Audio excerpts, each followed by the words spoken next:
Hello, everybody. How are we doing today? I hope you're doing well and you're ready for some more yapping and some more gaming and hanging out with me, your favorite person in the world, Poemu. That's right. Hello. Yes, it's me. If you didn't know that, it is now legally binding that I'm your favorite person. You're welcome.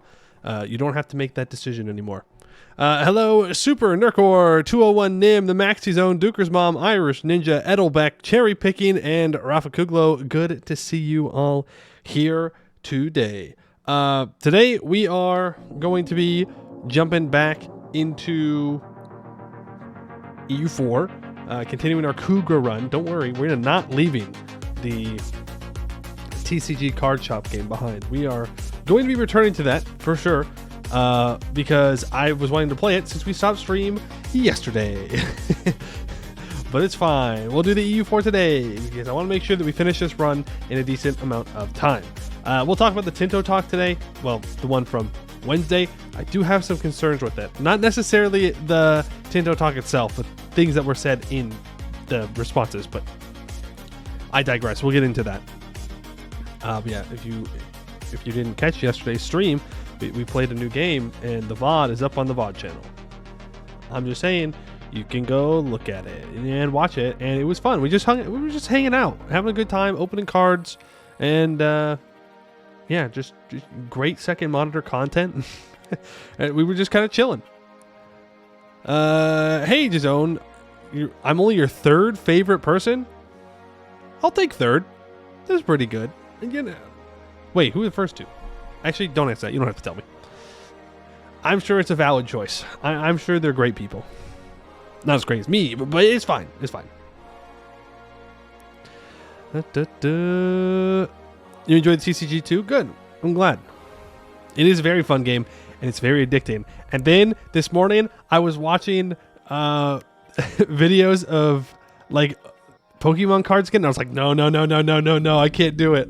No, I can't fall into spending money on it. No way. Someone's already made a mod making the cards and the Pokemon cards for the game. Yeah, I did see that. That's okay though. We'll just continue on with what we've got. Unless people really want to restart for it, but I don't know if that'd be worth it.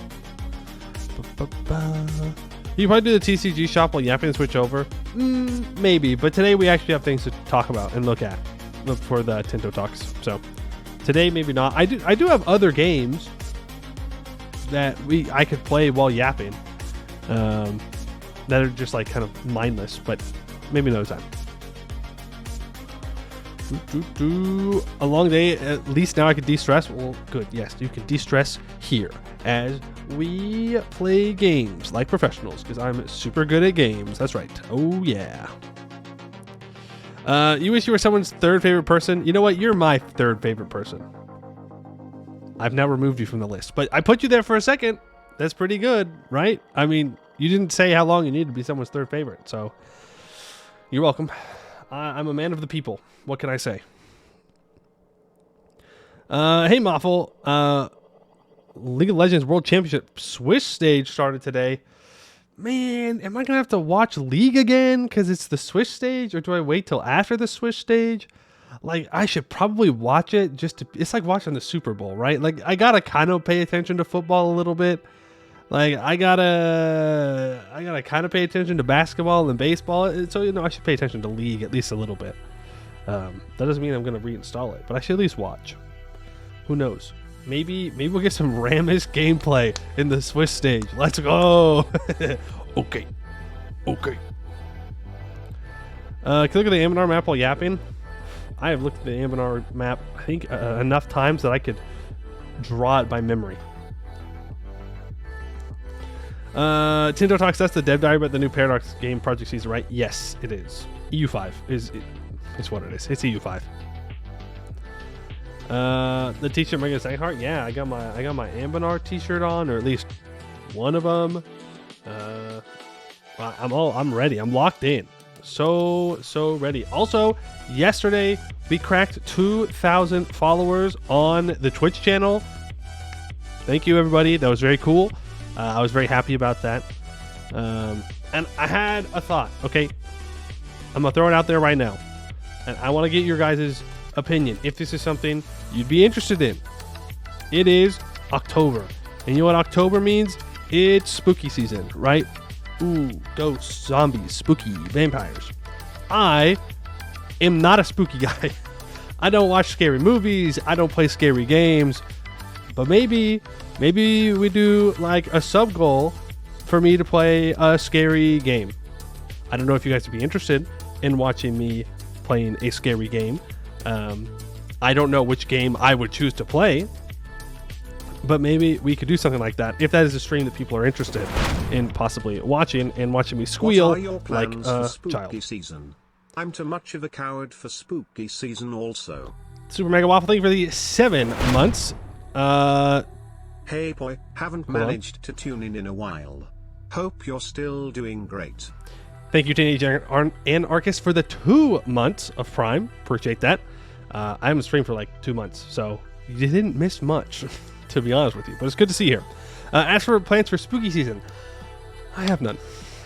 Like, growing up, Halloween was never like a big deal.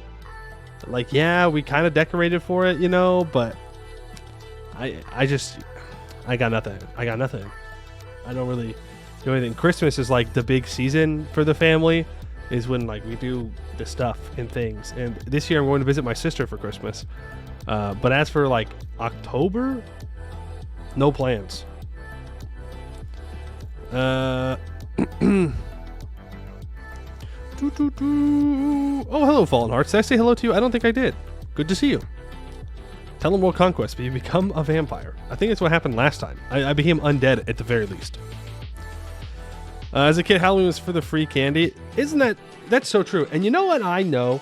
I know that this year my mom bought big candy bars, okay? I'm talking full-size Hershey bars, Reese's, bags of M&Ms. And you want to know who never got those things when he was a kid? This guy right here. Scammed. Actually scammed, okay? She wants to be the house that everybody be like, oh yeah, they give full candy bars, but I never got them. And honestly, I'm hurt. Not that I would eat it right now, because, you know, trying to cut down, but like, so sad. Inflation hitting the candy size in all the good ways?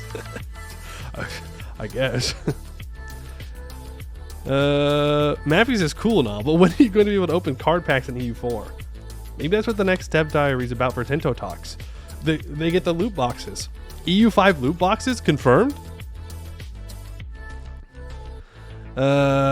Whatever generation is after the Zoomers are being coddled with good that's right. Kids these days getting too much good candy for Halloween.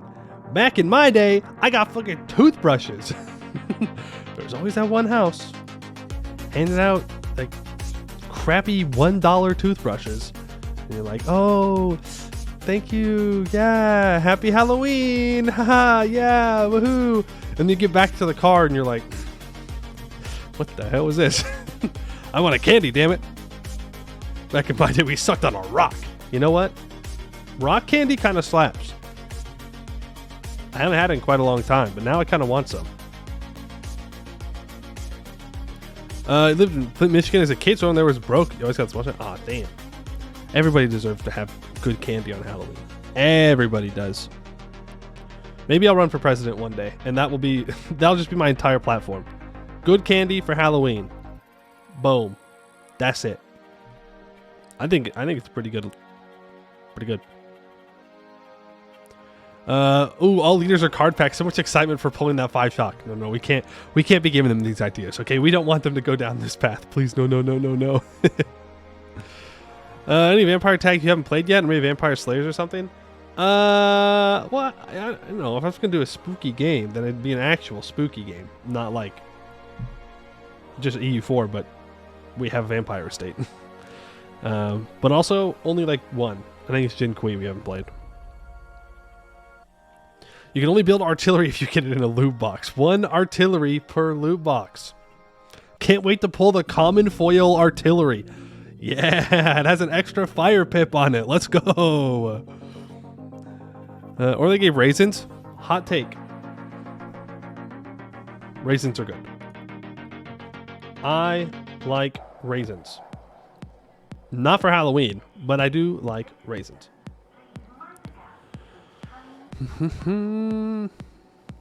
Yo, I just got a hollow Habsburg tin. Huge. Played Vampire Rising. No. I have not played a single spooky game ever. Literally ever. So, I don't know. I would need recommendations for the spooky game that we would play. But if that's something that we're interested in, I mean, we can do that. I can work on that for after stream. I don't know where I should put that level at. 75? I don't know. We got like a month, right? Yeah, we got a month. It'll be good. What is the thing that's going to be 100 times better in Anbennar with EU5 mechanics? Probably culture. We pray. We pray that it's like actually super in-depth and dynamic, and it allows the Anbennar team to more realistically depict different like racial lifespans and stuff in EU5.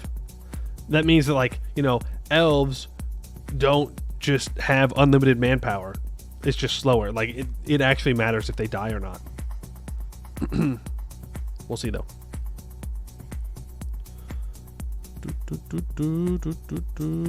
Want to play a horror game? Play EU4 1.0 with no artillery. No. Siege down every single province like it's a castle. No. I don't wanna. They're gonna make single culture countries next to impossible, which is good. Maybe we shouldn't have a match button, make every area perfectly homogenous. Yeah, I agree. I think it makes the game just more interesting too. But maybe that's just me. Maybe that's just me. Maybe people do want to. Well, okay, here's the thing. I guess we'll start transitioning towards Tinto talks. Is they are very clearly taking a different direction with EU5 than EU4 went in. And it's actually a direction that I am happier to see. Right? A game that's not. It's not. Gamey is not the right word, because when I say gamey, it makes it sound like I'm like, oh wow, this is bad. Like it's like simplified or somehow not in depth. Which clearly EU4 does have a lot of depth to it. That's one of the reasons why I like playing it, and probably why you like playing it as well. Is you want that in-depth gameplay. But it feels like what they want to do is make it much more of a not simulation. Simulation is not even the word that I'm looking for. Gaming? Yo, gaming confirmed. Huge. I don't know the word I'm looking for, but like EU5 is very much about modifier stacking and trying to expand as fast as possible in order to become unbeatable, and then you kind of restart it again. Where EU5 feels like it's supposed to be much more drawn out, much more strategically long view, I guess is the way that I would put it. But we'll see. But the most recent Tinto talk has got me a little bit worried. It's not like a, oh my god, the game's bad now. But it is like a, this is a part that I'm really not happy with in EU4, and is probably the weakest part of EU4. And I don't want to see it return in any way. Yeah, I guess nation building. Nation building seems to be a better way to put it, what I'm trying to say. I don't actually have a problem with the current dev diary. Let's pull it up. Wednesday's dev diary was about peace deals. Also, is the music too loud? It's Victoria 3 treatment? I don't know if I'd say that. I get what you're saying, but I don't know. No, it's not going to have Vic 3 combat. It will not. It has... You move guys on the maps. That has already been confirmed. I'm just doing this and this. Okay, let me switch over to the display. Smaller Poe mute time. Go back to my corner. Okay. So, Wednesday's Tinto Talks. Number 31. Yesterday. Was it really yesterday? Damn. Feels like that was days ago. You didn't mind this dev diary too much, a little disappointing. Yes, so that's pretty much how I feel. It is disappointing, this dev diary, but it's not the end of the world. The main thing is there is not that many changes from how EU4 peace deals work to how EU5 peace deals are going to work. It is still on a scale of like, you know, you only have 100% war score that you can get, that you can take in a peace deal. Some things that have changed though is if you declare war for a war goal to conquer a certain province, then you cannot take any other land unless you take the war goal. This one I'm a little worried about, because oftentimes you'll declare war on somebody, you'll start beating them, and then their neighbors will jump on them, and then everybody occupies like a third of this country, and you can't peace out. And if some AI, OPM, goes and takes your war goal and occupies it, then you're stuck in the war and you can't take anything until that's done. I feel like the first time that happens, it's going to be really, really frustrating. Really, really, really, really, really frustrating. But it's what it is. I don't know if they'd be willing to kind of leave from that. To get out of the way, there is no bilateral peace deals, so it's not like I'll give you a province if you give me a province and we kind of trade borders around. That's not going to happen. The reasoning that has been given, which I think is fair, doesn't mean I like it, but I understand, is that the AI is not capable of understanding what to do, and it'd be a lot of power to do so.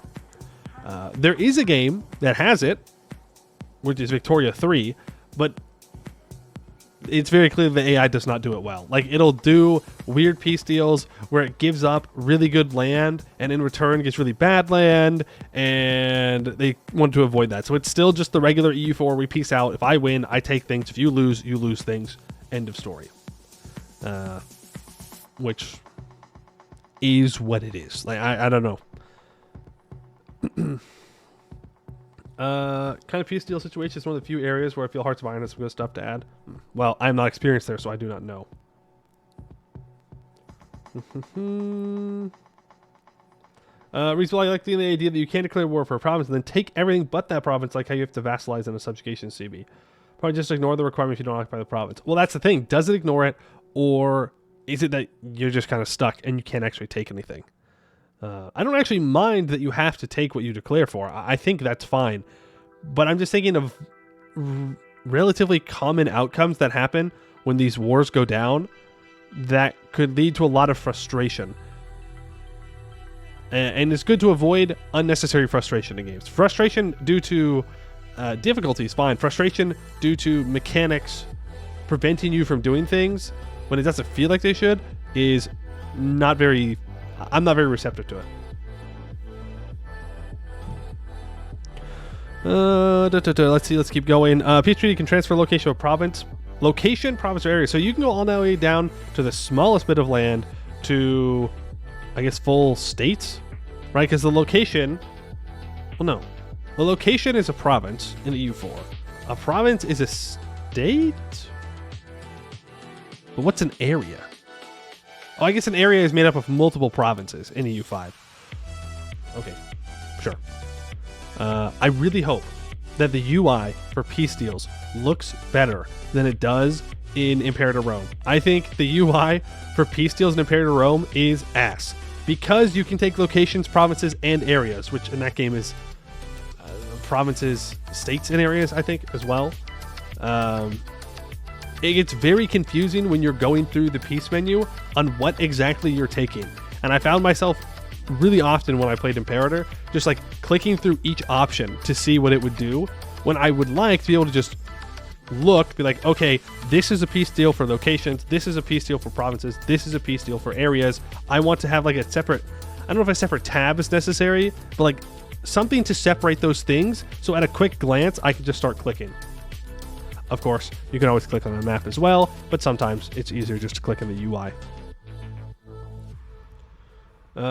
Don't have to worry if you just full annex. True. If you just full annex, no problem. It can also be used to force another country to stop sending privateers or transferring gold to you, or dismantling fortifications in a location, humiliating them, or any other of the dozens upon dozens of possible peace treaties and Project Caesar. I'm liking that the only peace treaty options are not just taking land. To be fair, that is also the case in EU4, but how often do you fight a war and not take land unless it is specifically a show strength war, right? I mean, sometimes you go to war for money, but most of the time you take land. Drop down menu? Drop down menu could work. The fact that you can take stuff by location is very nice for me as a map painter who likes aesthetically pleasing borders. Yeah. And I think this is where we can get a look at Apostle Peace option. So Gostinin, sorry if I butchered that, to the Teutons. So Gostinin is a big part of Flock. So I believe Gostinin is a location and Plock is a province. And so you can take pieces of locations out from provinces. I don't know how that interacts with the building system off the top of my mind, but it is interesting that you can take bit by bit. If something is not the war goal, it is 33% more expensive to take. I don't know what the current calculation is for EU4. It might be the same for all I know. Same culture as, I guess, is it the same culture as your primary culture, or is it same culture as an accepted culture? But either way, in this case, it is the same culture. It is the same religion.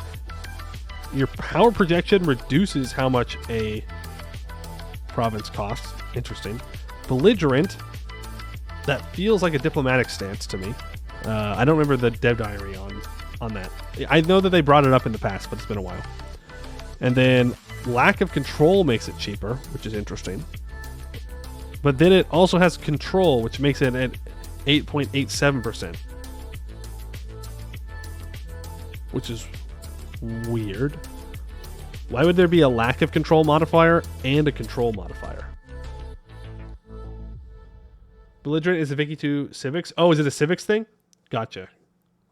What do you mean? Everyone is declaring war for trade conflict. True.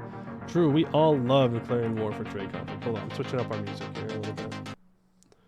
YouTube did not like when I played that song. And even though I have the rights to it, it still hit me with a copyright warning. So I'm just going to avoid it. I don't know how this music's going to go. It's just chill EDM. We're going to roll. Send control show twice as a bug. Okay, perfect. That makes sense. And the war goal take Vilnius multiplies it by 75%. Aggressive expansion is still a thing. And let's just read it and then I'll give my thoughts on it. Aggressive expansion is one of the drawbacks of strengthening your own country ahead of others. Taking territory is one of the easiest ways to increase it. While taking land impacts your own country a fair bit, it also impacts the opinions of other countries near the source of the aggressive expansion a fair bit. If you get your AE high enough, countries with a low enough opinion of you may join a coalition against you. A coalition is an international organization oriented around severely reducing the power of a single country. I don't like AE. I don't think it's very interesting. I don't think it's very fun. I am fine with having a limiter on expansion, and in EU4, aggressive expansion is one of the key ways to prevent too much snowballing early on. That being said, I would have liked to have seen a little bit more innovation on aggressive expansion. Like maybe preemptive defensive organizations around larger countries. Countries that are in the same, culture group or religion group. So I did see a post on here that was talking about, instead of aggressive expansion, doing something that's called like threat level. And so if smaller countries are threatened by bigger countries, they can form defensive alliances, which I think would be interesting. I think the only problem I see with that is it might get a little annoying that you have to fight a whole bunch of countries every single time that you try to go to war.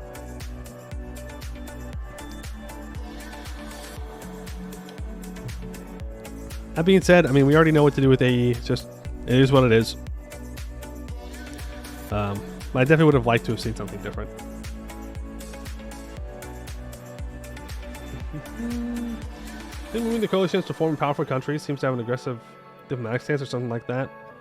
Yeah, maybe. I don't know. Like, maybe it could also be based upon their societal values. Like, if they're more of a warlike societal value, then countries are more likely to form coalitions against them earlier. Like, maybe it lowers the amount that it costs.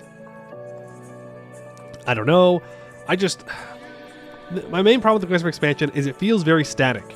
Below 50, it doesn't matter. Above 50, it does matter. And to me, it feels like it works in the U4, okay? It works in the U4 because of that gaminess to it.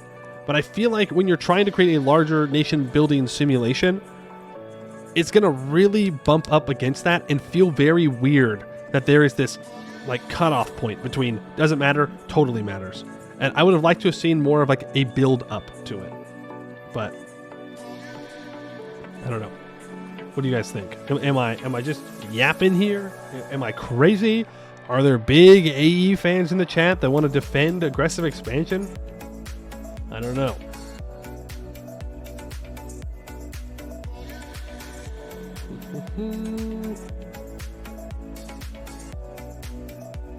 Still reduces opinion below 50. Yeah, but like, how often does opinion matter, you know? That's just my thought on that.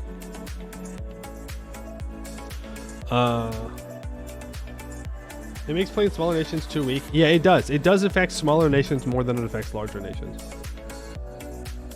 Maybe if opinion mattered? I mean, yeah, if.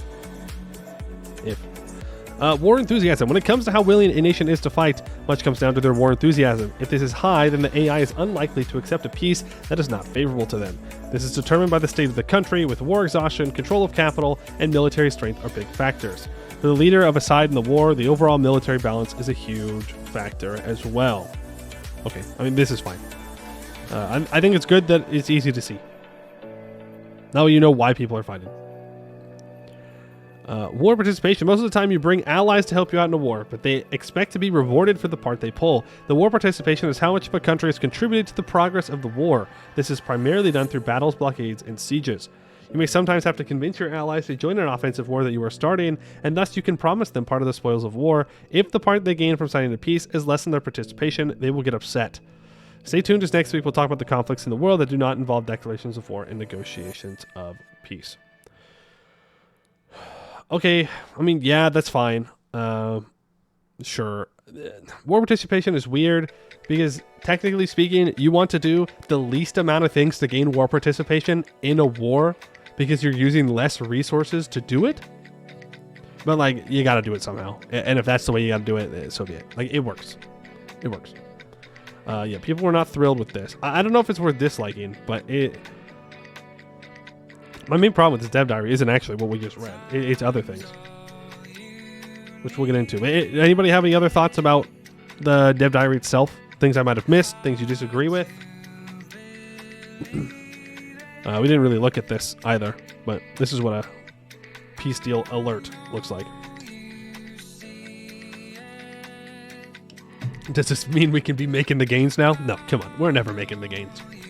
The AI is always making the gains.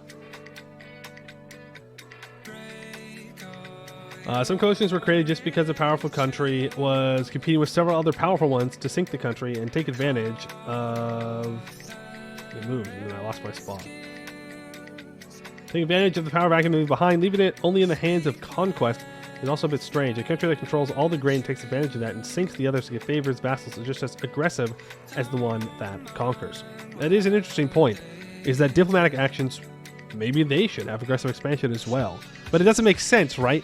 Because, at least for me, because in my mind, aggressive expansion is, oh, you're doing war. Like, you are aggressively expanding outwards. Not that you are diplomatically exploiting other nations.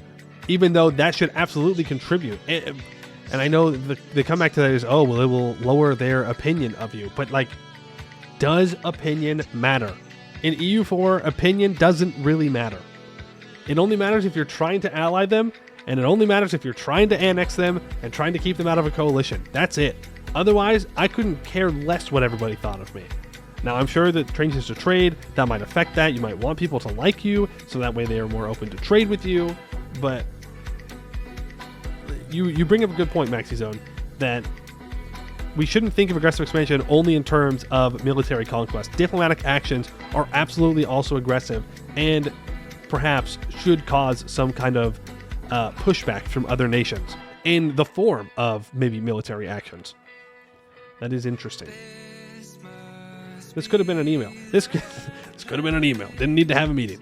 That's true. Again, it is just EU4 system, but there are some key changes that I do want to talk about that are in the responses that I don't like, that I very specifically do not like.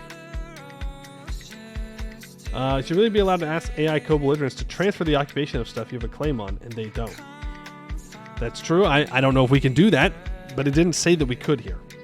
Which you'd figure that it would be in the peace deal.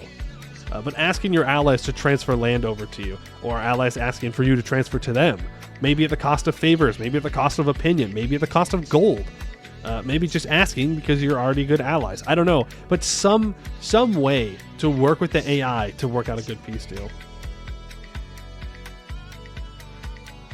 You have claim throne, pillage capital, and some other aggressive actions which aren't just land grabbing. That's true. Well, pillage capital is definitely aggressive. Like, you have to go to war to pillage capital. Claim throne, I will agree. It is an aggressive action, but it's not military action. It is just the threat of military action. For diplomatic and or economic AE feels kind of necessary if you're having conquest ones as well.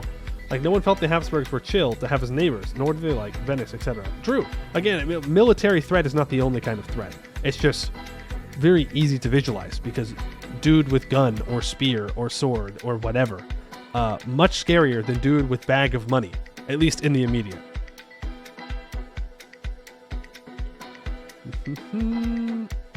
Claim throne lead to many wars, though. You're not wrong. That's true. That's true. Good afternoon. Hello, Pello. How you doing? Still not paradox to them not fixing the Federation bug? I'm sure they'll get around to it at some point. Well, to be fair, haven't they been on holiday in Sweden? Don't they have like their summer holiday? Or is that only... What? It's October. Never mind, dog. It's not summer. I was still thinking it was like August. Ooh, boy, time really do keep going forward, huh? It really do just keep on ticking. Okay, so there are a couple things in the responses that I want to talk about. Summer in Sweden is like 2 weeks. Damn, I know they're up there in the north, but that's crazy. All right, this is one of them that I do not want. Are you planning to reuse the current favor system for EU4 for calling in allies? A similar system, yes. I am worried. I'm worried about this because the current favor system in EU4 is atrocious. It is bad, and it is... The entirety of it is just exploiting the AI. Like, it is just exploiting the AI. There's no way for the AI to actually keep up with the player. Now, you may be saying, well, Pulling Mew, every time the AI calls you into a war, you complain. Yes. That is true. I do not deny that. But it is just, you just turn allies into vassals. That's what you do.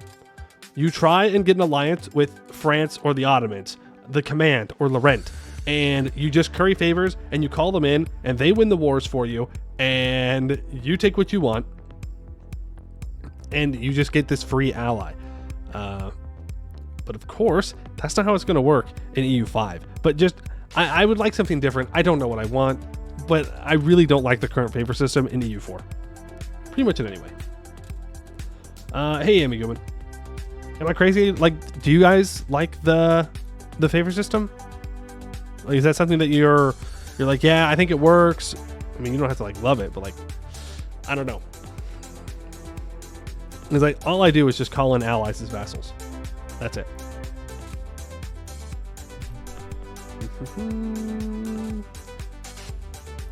That's me playing Jad by ally and Raj at the beginning and let them do the hard job taking over Milan and defeating Sarian. Yeah, exactly. I've never done that though. I've never gone with an ally barrage. Interesting strat. Not bad. It's good, smart. I like the favor system more than was before, where allies would backstab you because they needed a rival. I hope they change how rivals work in general. They do talk about it in the responses here that they want alliances to be less permanent and rivals to be less permanent, and I think that's good. I think it should be very fluid. The diplomatic kind of setup of the world should always be shifting. It should not be, all right, I allied France in 1444 and now I'm going to be allies with them until the end of the game or I get a personal union on them.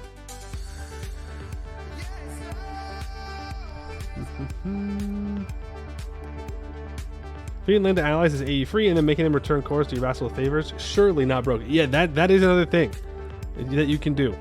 And I have done. And it is just exploiting the AI. But returning cores is a weird thing because it is at its core exploiting the AI. Like, no one in their right mind would give up land back to their allies' vassal because they asked them to, right?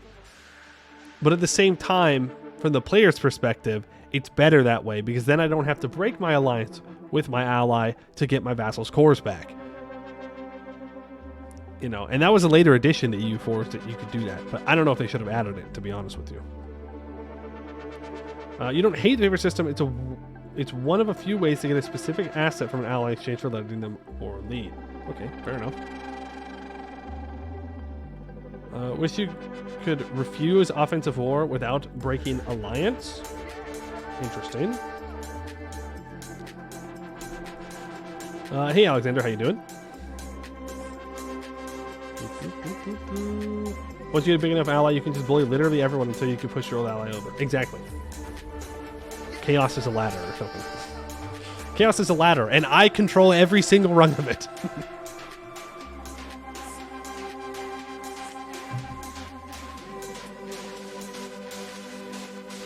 If it's often too obnoxious and too nerfed, it's only useful for making vassals and returning cores. And preventing them from rivaling you.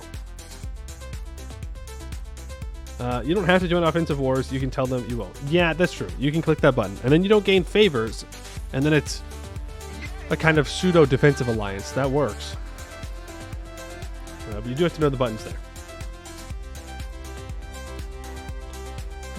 And then there was the other one. I don't know if this was from last week's Tinto Talks about who the war leader is. But it is in one of these. I should have looked this up before stream. Hold on. It's going to be in here somewhere. This. Okay. This guy asks, it's almost everything like an EU4, so I have some questions. Are peace deals one way like an EU4? They are one way. That's a question about last week's. I don't care. But number 3, 73 is pretty high AE. No, sorry. Number 2 is the one I care about. Getting ahead of myself. Last week's screenshot of First Crusade for Lithuania. Why is the leader Poland? Is there a system like an early EU4 where an ally more powerful than you becomes the leader? Higher rank becomes the leader.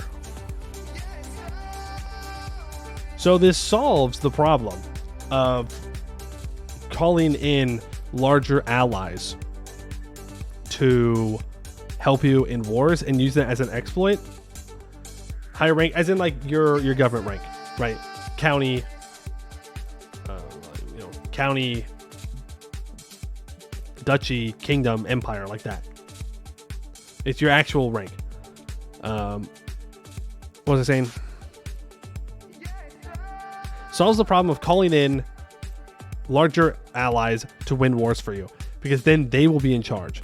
But I have to say, as someone who plays pretty much only smaller nations, because playing large nations is usually pretty boring, this sucks. This sucks. I do not want the AI to be in charge of my peace deals. The AI cannot make good peace deals. I do not want to go to war with my ally, who I could promise them actual things in this war, but I don't want them in charge of the peace deal. Like, at all, period. Because I don't trust the AI to actually do that.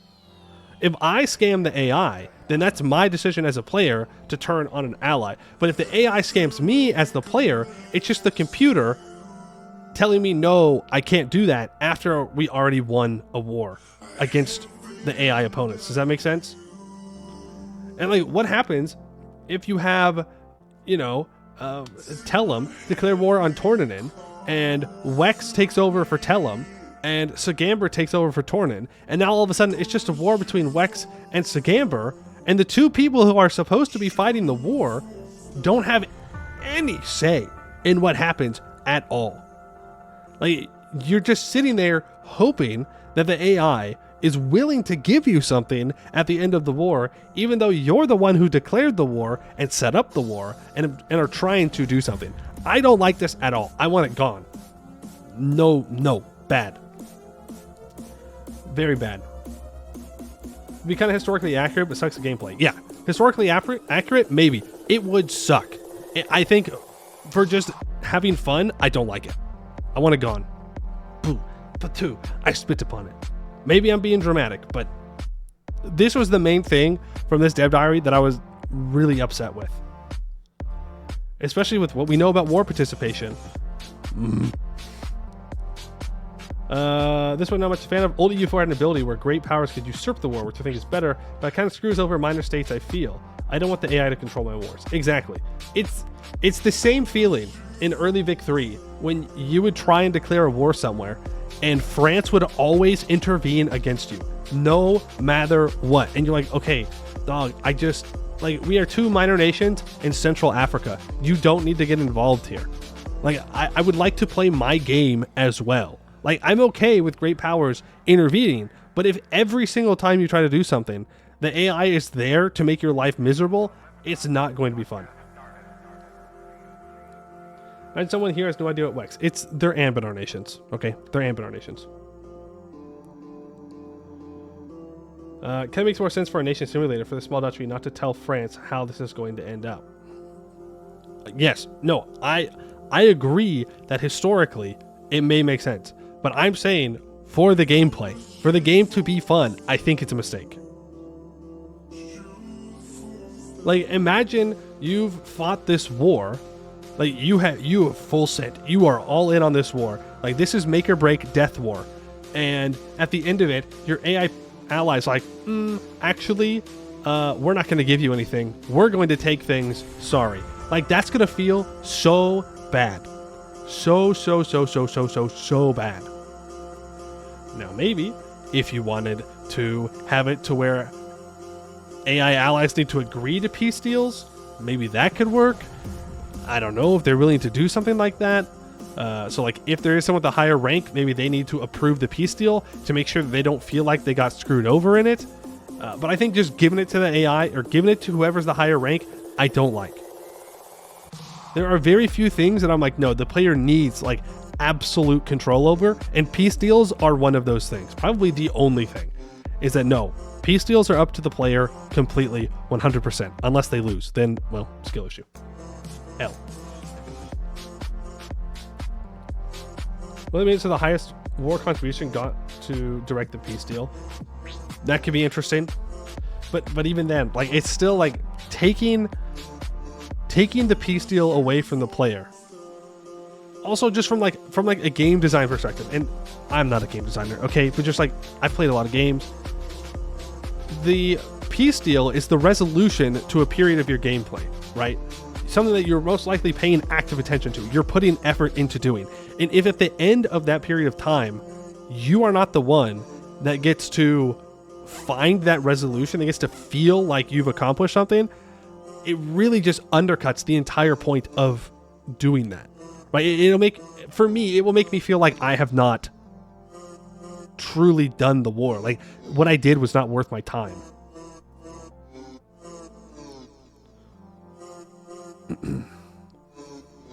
You think it's a bad decision in the gameplay? They could have done more serious consequence to betrayal. The commitment made with an ally try to force in some way. The player took a more realistic peace deal. Or maybe have a percentage war score. You can demand certain things from the peace deal. I mean, maybe. I don't know. Like, you could do the Vic 3 thing where everybody has to approve it, but I mean, then you get put into situations where the AI just refuses to want to peace out unless you give everything. And like, what if you can't get everything? But I don't know. I think it could work. Irishman 84, thank you for the follow. Appreciate it.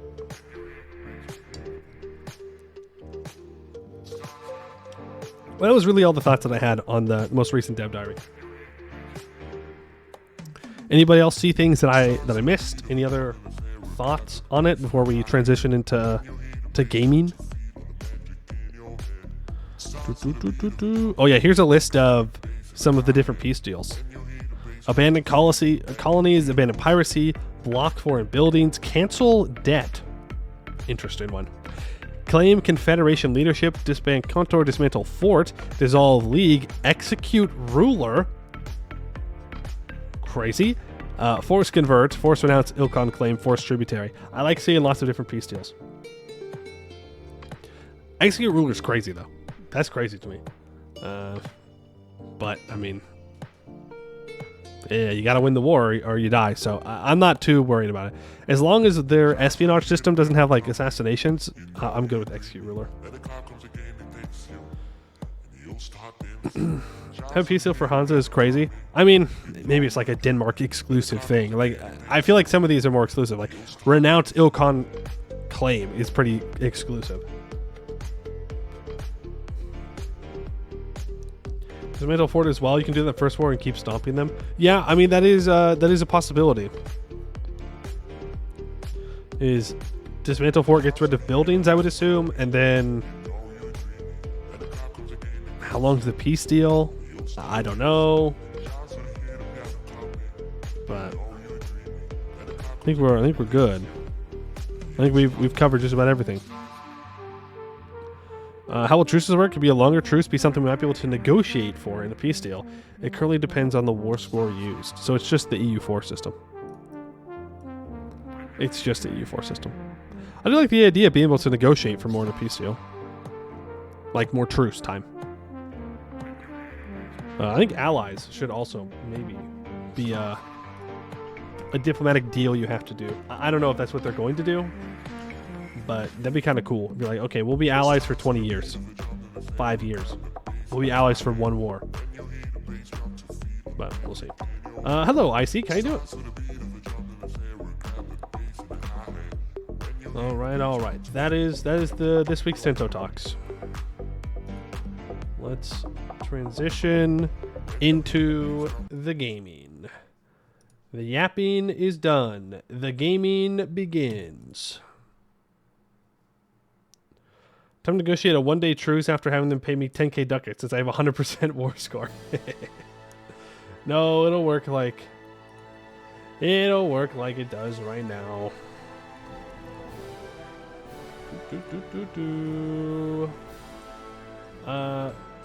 I have a question. Have you ever had a spoonful of mayonnaise, as in a spoon filled with mayo? No, because that's psycho behavior. Okay? You need to see someone. You're psychotic. Gross. Disgusting. You missed the yapping? I'm sorry. That was 50 minutes of yapping. A spoonful? No, you should not be eating sauces by the spoonful. That's not what they're meant for. They're something that you add to things. Wait, is mayonnaise even a sauce? Have I had a spoonful of mustard? No! Why would you have a spoonful of mustard? That's not what you're supposed to do with it. It is something that it's a topping. And it's an instrument? Nice. Yep, you guys got me. If you eat sauces by the spoonful, it's a thick soup. No. Soups are something different. Sauces are their own thing. If you eat sauces by the spoonful, that's psycho. That's psycho behavior. No good.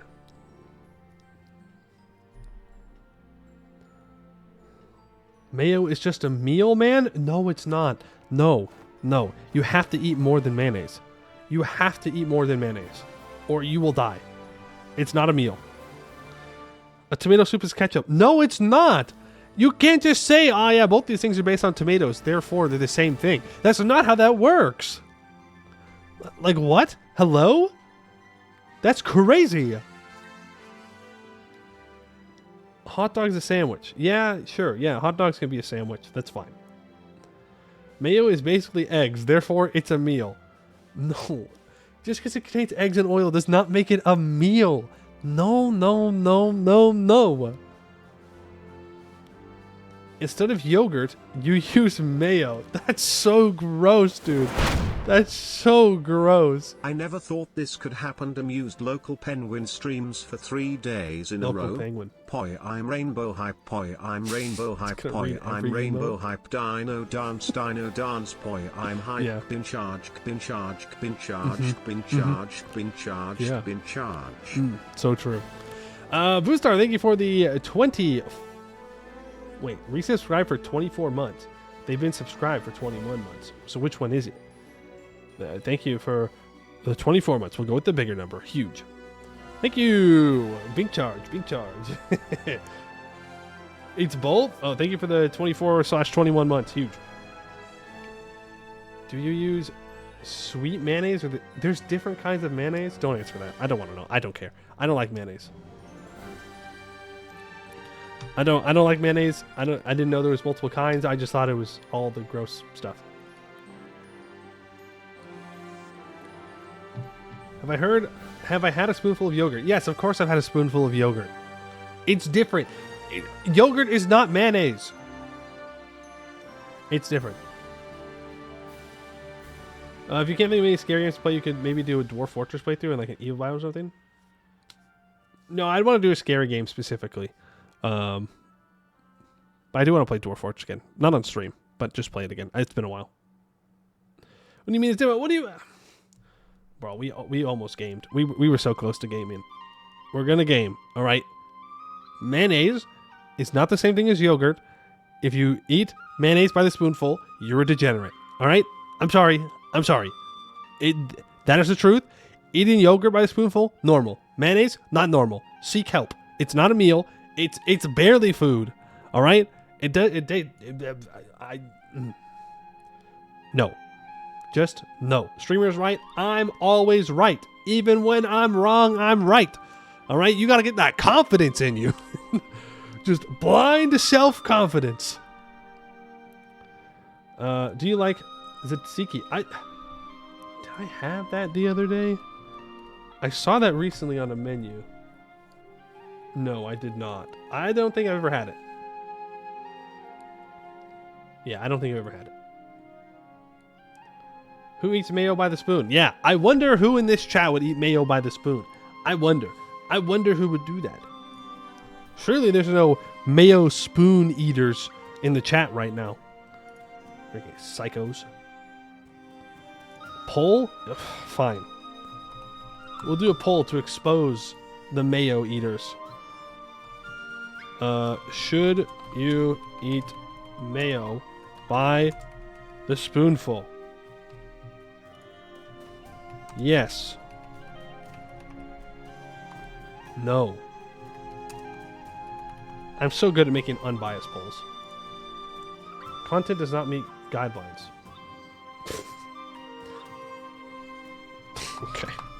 Okay.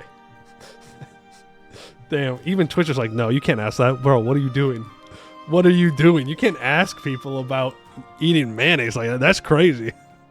Okay, while that poll is going, welcome back to Khugra.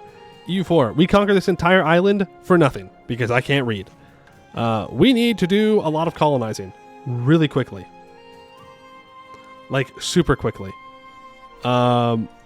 We need to get over into colonial take end and start colonizing. We need a colonial nation over there. We need to own these islands. We're going to need to fight colonizers, which means we're going to need more heavies, which means I'm going to need more money. Our final mission is that this trade node needs to be the most valuable trade node in the world. I don't know how we're going to make that happen, to be honest with you. Like, I literally have no idea. We could go take all this land and turn it into trade companies. And maybe this. Only problem is Bois Dekinchi is actually really strong. They are falling behind on tech, though. But they're still pretty strong. We're going to be conquering Zolbar soon. And by conquering, I mean we are going to probably vassalize them. Because we need some pretty big vassals for our mission tree. But right now, we're colonizing. We have 2 colonies up and running. And then we're going to keep colonizing these islands here. Though I may send 1 colonist away to start on these islands. We'll see. Ryaz is no longer guaranteed by Izel Mora. And also, we have anti-monstrous on them. So we are going to immediately go to war with them. They do have 20,000 troops. Now, I'm a little worried about it, not because we'll lose, but because I'm trying to build up prosperity for a mission. So we need our troops back over here. We also need to switch to native trading policy, but I'm going to do that after we don't have overextension because I need to stab back up because we need prosperity. Move these 16,000 troops up as well. Let me start building a spy network on Wegabiga again because we're going to trade company the important provinces here and hopefully make a bunch of money. It's a pretty big trade node. It's got some good trade goods in it. Spices, sugar, dyes, ivory, gems, lots of sugar, some glass. So we could make really good money. But that's... I was like, are we religious? I mean, we do have a religion, yes. The Enzelketza, which gives minus 10% core creation cost. And we will convert them as time goes on. And 5 of you in this chat are weird and whack, and you would eat mayo by the spoonful, and that is not okay. That should be criminal. Would you rather eat mayo as a yogurt or an ice cream? I'd rather do things that I can't say on Twitch. Neither. Literally neither. Neither. No. Gross. Bad. Gonna have to remember to comment on the VOD, not to skip the end of the yap. This was great. No. The yap skippers they'll be skipping the yap no matter what. Don't think that the yap skippers are your friends, okay? They're the enemy. No, it's okay. Even though I give the yap skippers a hard time, I still appreciate them watching, okay? It's fine. I get it. Some people just want to watch my amazing gameplay. I don't blame them.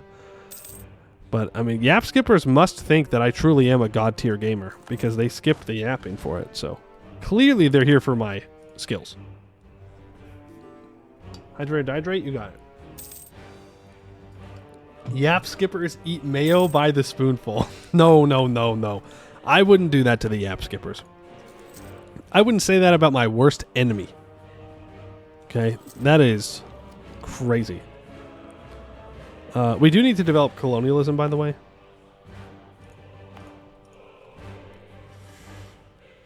Don't know where I want to do that. Our entire country is jungle. Or already highly developed.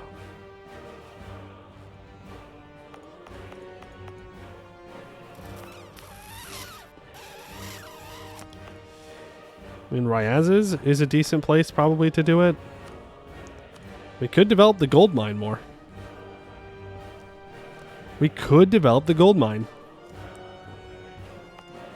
But I think this spice province is pretty good. Marsh increases by 25%. Jungle increases by 35%.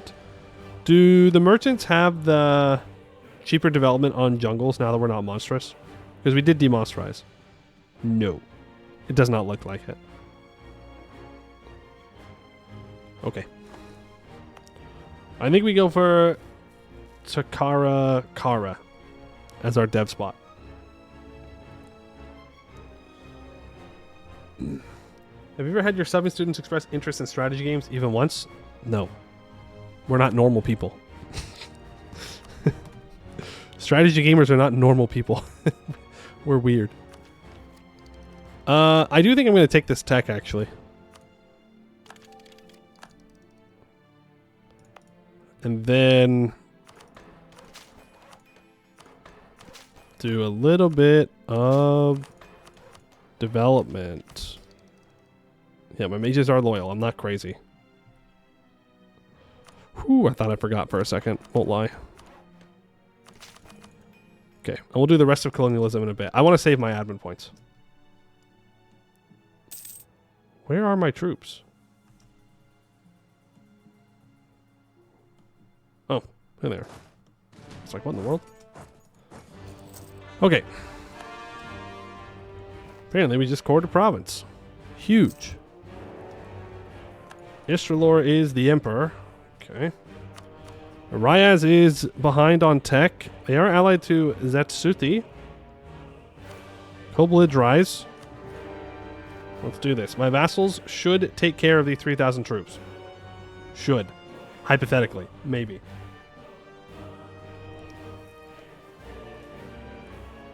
Do one of your missions give you dev cost reductions in the provinces bordering the river? Yeah, maybe. Where is it? Yeah, for 20 years. It will, when we get prosperity. It's not a big deal, though, because we'll need to develop printing press as well. So, it's not like we are wasting stuff. Oh, right. We did turn our leader into a war wizard. I forgot about that. And our good... our good heir died. Yep, it's all coming back to me now. It's all coming back to me now. Mm-hmm. How I got scammed. You kind of want to try out Isagumze. Interesting. Is it a war wizard or a war lizard? It's a war wizard lizard. Alright, we're fancy around here. We got all kinds of stuff going on. Oh, they got level 3 fort down there. Oh, he's going to go fight my vassal. Oh, right. He also has a war wizard lizard. Everybody's got war wizard lizards around here. And here I thought that we were going to be special. Do I state this up over here or trade company? I think we trade company. I think trade company is the very clear answer. I do need at least one state, though, because I need to accept a halfling culture for a mission. But we can just like half state and then accept it. Which could work. But I don't want to spend the governing capacity on it. We're already a little limited by our governing capacity. We can build courthouses, though. So we have a little bit of wiggle room to play with. Watched your video the other day and immediately tried this country before going to see part 2. And I screamed at all the bad decision knowing what was coming in the mission tree. Yeah, well, you know how it is. I don't read through the mission trees beforehand. I like just sending it and seeing what happens. We did not need to conquer the island that I conquered. The halflings, the poor halflings had their entire lives destroyed by me. And for what? Nothing. Absolutely nothing. Okay, we got to keep colonizing. Make sure we stay on target there. You can move south. Ooh, we might need to move them back to the island. We'll see. Now, I already know what I want to take from these guys.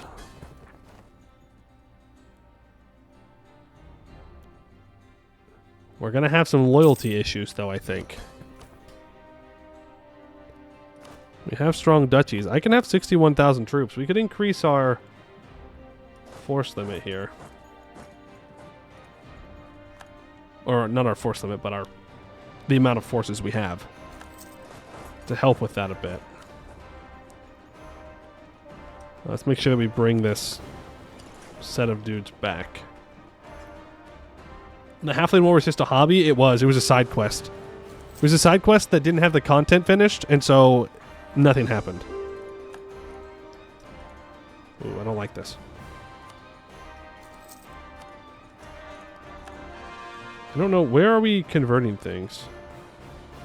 Yeah, see, we don't need to convert things over here. Entirely unnecessary. Right? Not really, actually.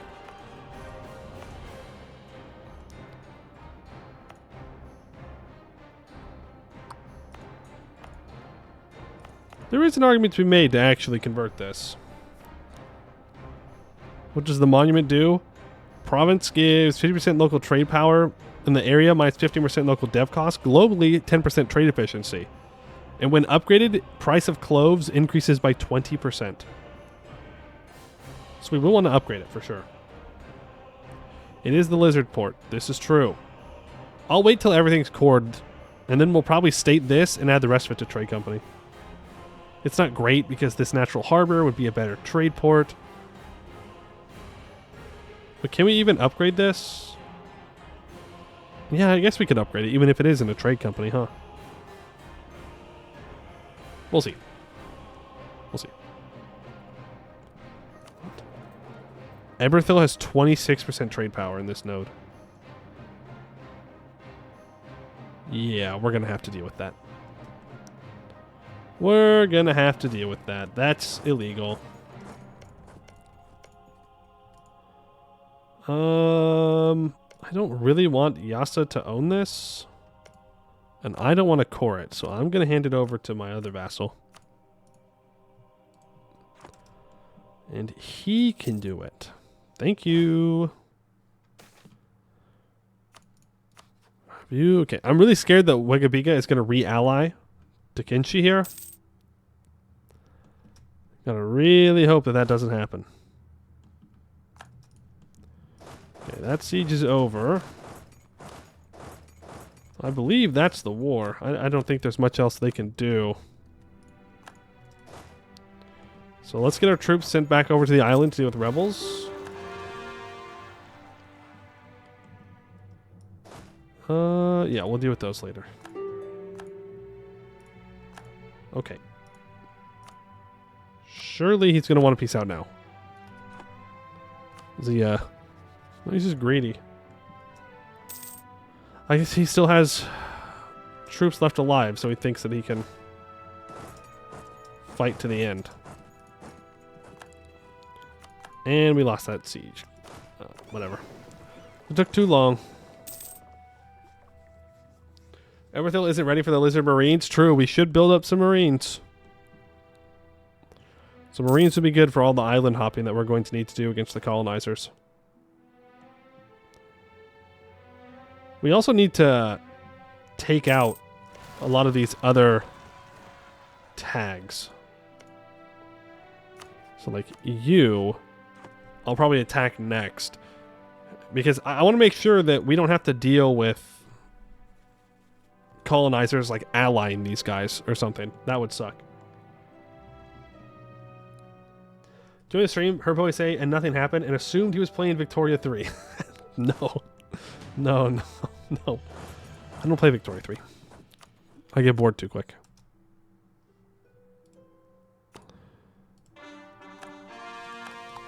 Because nothing happens. I just feel like I'm sitting there, doing nothing.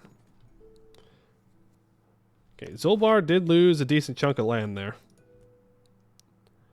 Now, in order to get the CB to subjugate him, I need to have a spy network of 60. Yeah. So once this gets to 60, then we'll be able to deal with this guy. In fact, we could go over to hostile trading to build up our spy network a little bit faster. No cheap spy network guy. That's all right. And then you can get onto this siege and get rid of it. I need to switch over to native trading. Boost back up to a stab. Very good. Reveria is about to attack Blue Scale. Zatsudi, it's crazy that you won't peace out because you have 3,000 troops. That is whack. I'm just saying. And then Ryaz, I want to grab some vassals. So I want Zerat as a vassal. And I want... Where's the other one? Karak as a vassal. Right? Yeah. 1, 2, 3, 4, 5, 6. 6 cores. I mean 8 technically, but I'm not worried about those. To grab these 2 vassals, I think it'll be worth it. So, the peace deal is going to be... Do you get this province? Yeah, that's what I'm clicking. Duh. Here, I'm going to take this fort. And Karak. Oh, I'm a little worried that I might not be able to release them. Because they're not the primary culture. Makes me a little worried. Won't lie. Okay, so Zolbar is the primary. So actually we'll be fine. We'll be fine.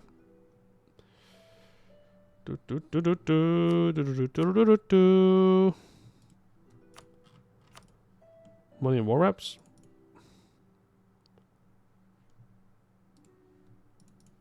No. I cut off Yazel Mora from doing anything. That's what I do. Then I take money, and then we can do Reconquest Wars for cheaper. But I think that's the play. But I would really like to annex Zatsudi as well. So, yes, we will annex the OPM. But that's just the peace deal that I will do for Ryaz. Bum bum bum bum bum bum bum bum. Yazel Mora hates us. They are monstrous. They want our provinces. They will never be our friends. We are on our own in this run.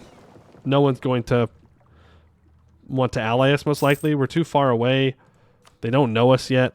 Never mind.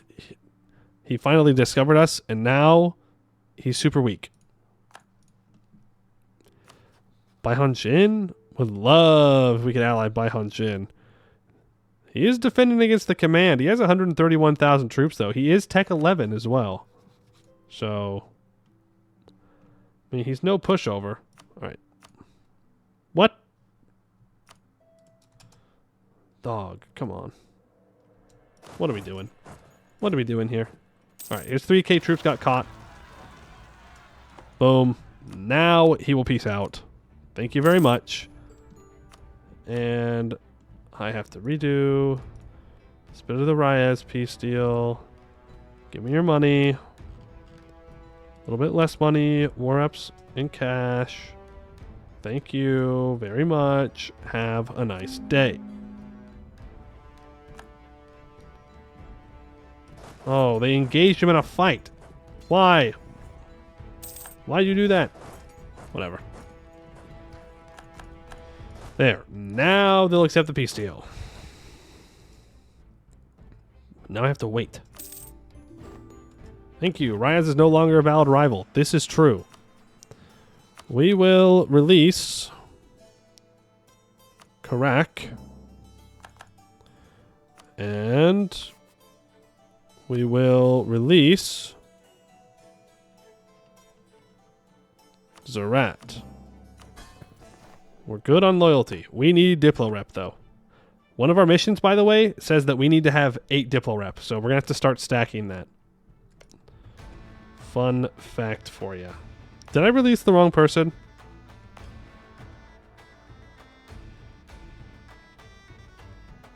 No. No, I'm good. I'm good. No Throwy Mew. We're good. So let's just grant these provinces over. I don't want them. I don't want to core them. You go ahead and do that for me. Am I going to try the new Buvari tree? At some point, yes. Maybe. Probably. But not right now, because there's a update for the Religions of Hellas coming out, and I want to wait for that. Okay, you are going north. Beautiful. And we will go to war with Surin, so we can annex these two guys. And I'll just take their land. And that'll be fine.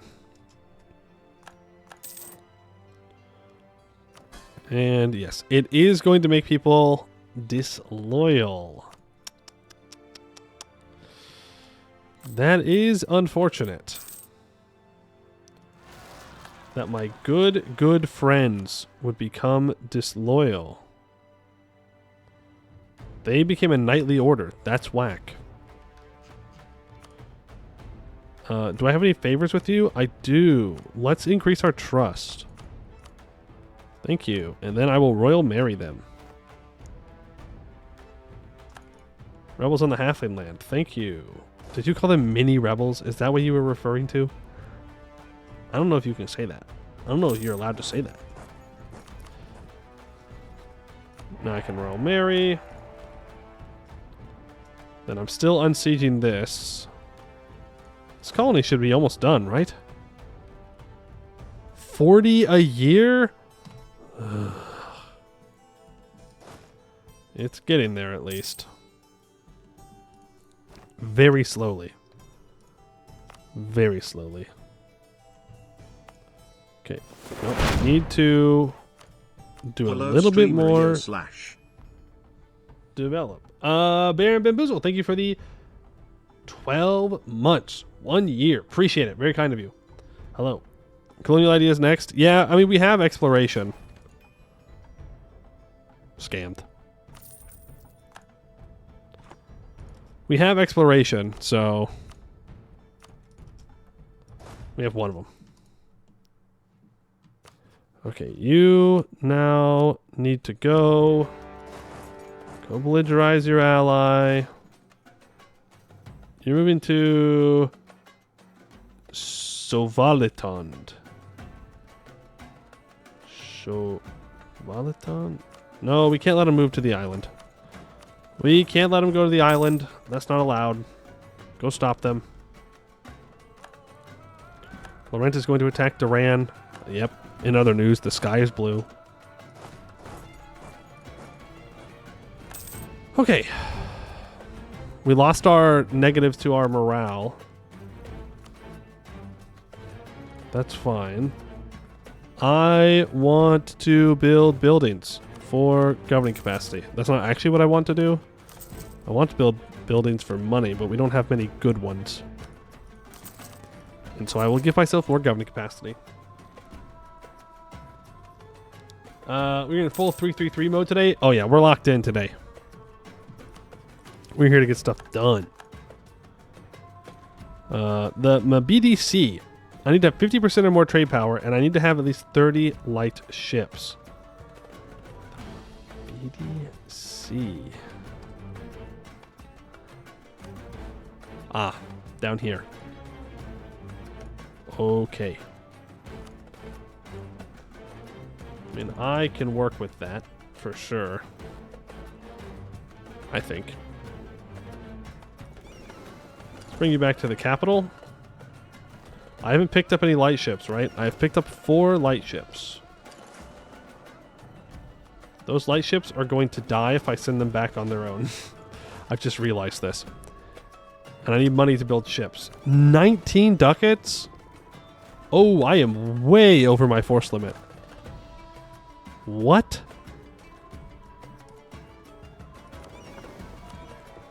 Ugh. Not great. Delete 6 galleys then. That's another 3 ducats a month we're making. We're gonna have to. I mean, we're gonna have to make more is the thing. We don't really have a choice. So I've got to get to 30 ships. I got to get to 30 ships. I guess I can build shipyards? Gross. Ooh, cheaper advisor. Imagine building shipyards? Cringe? But that might be what we have to do. Also, shout out to Yasa for actually landing. That's crazy. Ancient secrets uncovered. As a gesture of friendship, the Arazari have manipulated the winds and waves to uncover several ancient ruins and tablets containing forgotten information. Remember, the Arazari are like spirits or like deities of some kind that live out here in the bay, and we're homies with them. Lost the Cloves roll. To be honest with you, I don't know if I really want to reroll.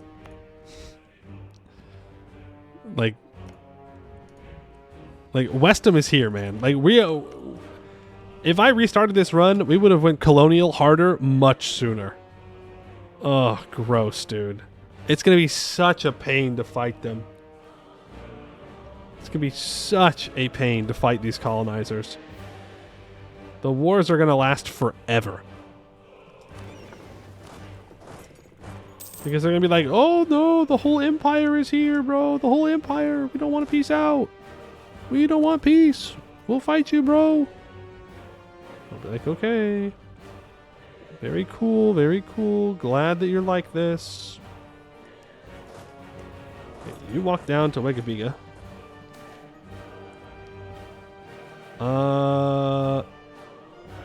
Who the hell is a rat? Oh, my vassal. Sure. We'll make sure it's good for everyone. Zilbar Spy Network, thank you. We are almost there.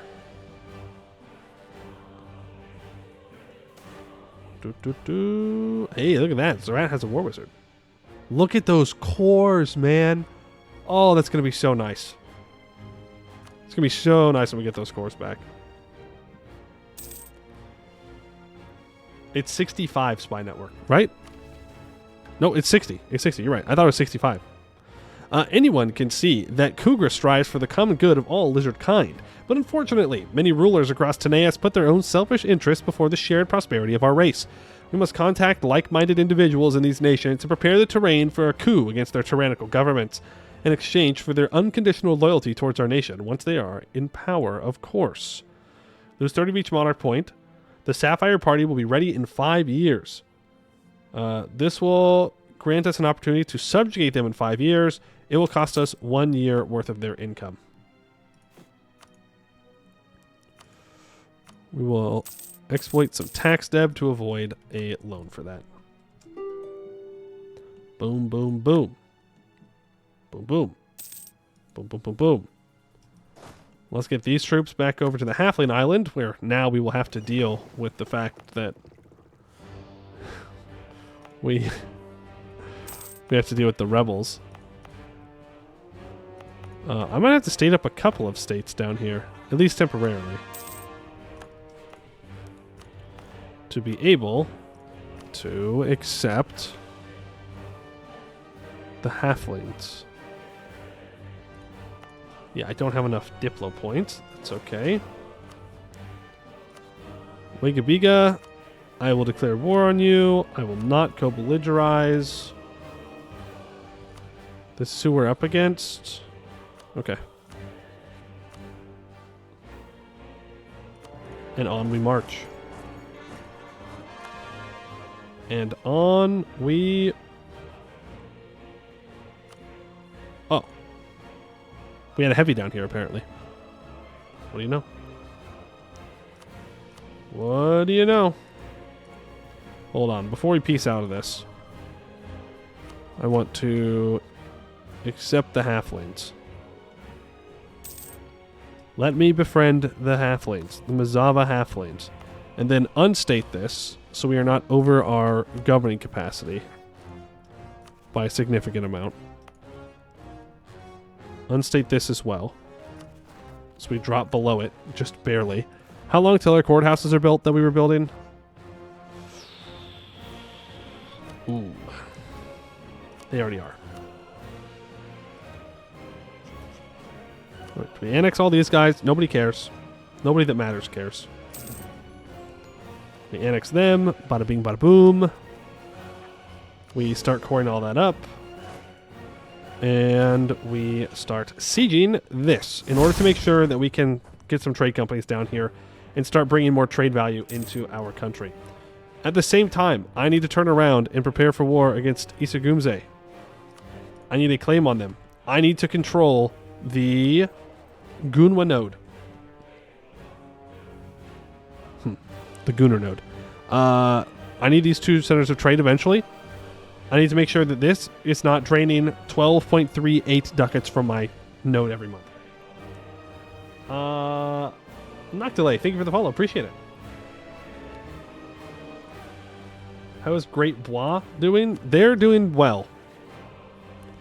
They're doing very well.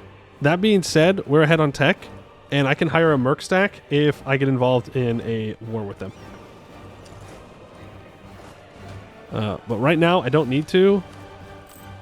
We're only making 7 ducats a month. We'll see how it goes. We'll see, we'll see, we'll see. Do I state this up? I don't think there's any reason to state this up. I'm going to be so real with you.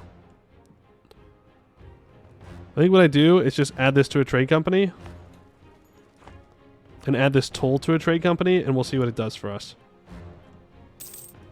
The Gunnar node, yeah. We gotta go. We gotta go force them to go outside. State. I really don't think we can actually afford to state it. Is the thing. Governing capacity wise.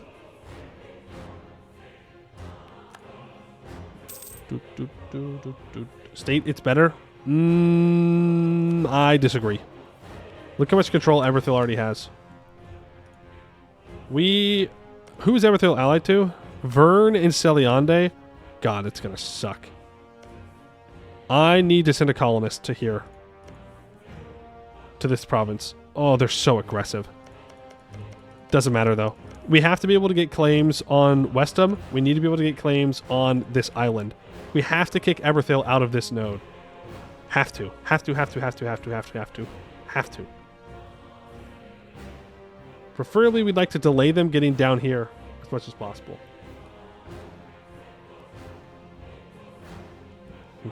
Thought you were going to join them? What do you mean join them? Join who? You think I'm going to join the Canorian colonizers? Hello? Would you like me to also just, like, give them my country as well? If there's one thing that I know about colonizers, they don't like anybody else that could possibly get in the way of them colonizing. I am one of those people. So, no, I will not befriend them or work with them. I will try to shut them down at every opportunity. We could go call the high seas here. We could also go religious wars. Both, I think, are equally valid options. I don't know if I need to full annex Wegabiga. In fact, I don't need to full annex Wegabiga. What I need is the center of trade.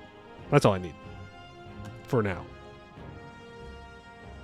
And then I want to go to war with this dude. So start building a spy network on EU. Pull back on that spy network. I mean, eventually I'm going to want... Is it this province that the canal gets placed into? I think it's Jashar. Might be Jashanab. I don't remember. But I'll need it. Become Lizard Emperor of Anbennar. Do it or no balls Strimmer. That sounds like a pain. That sounds very painful. Why would I do that to myself? Possible. I mean, we can move our capital to Canor. Moving our capital to Canor would be no problem.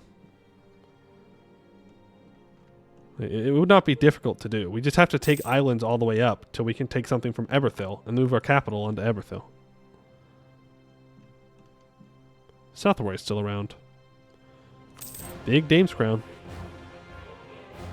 Dame's Crown would be a pretty good ally. Won't lie. Someone in Canor that can kick ass? Yeah. I would like that. You just go on converting stuff. Yep, very chunky Riveria as well. Let's get you moved over here. And then send the colonists to here. So that way I can get claims everywhere. We'll probably want to do this Everthil war sometime soon. If I want to do that, I need to make sure I can beat Everthil on the seas. So, morale-wise, I'm good.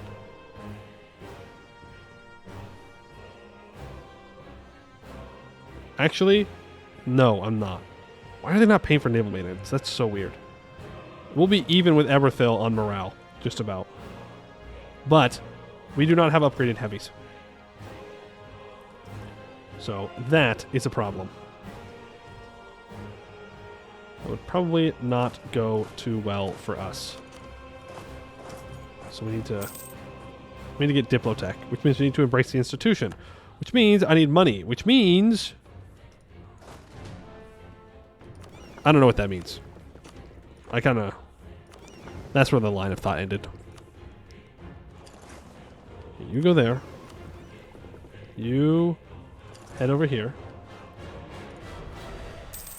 Okay, we've gotten this guy pretty much full occupied. I want to take money away from Gawakiza. So we're going to keep going here. War Wizard's going to go fight here. Are we good at any... No, we're just good at transmutation and necromancy. I wish we wouldn't have studied necromancy, but it is what it is. Okay, and they're going to die. Okay, I was going to say, they should get stack wiped. Right, you need to go land here. I can get a claim on Isgumze. Pull back. Start building a spy network on Eberthil. What ideas did they take? Exploration, offensive, expansion. Okay. Back. 3 colonies. Can't afford. I need to buy buildings. Speaking of, I have the money. I need governing capacity.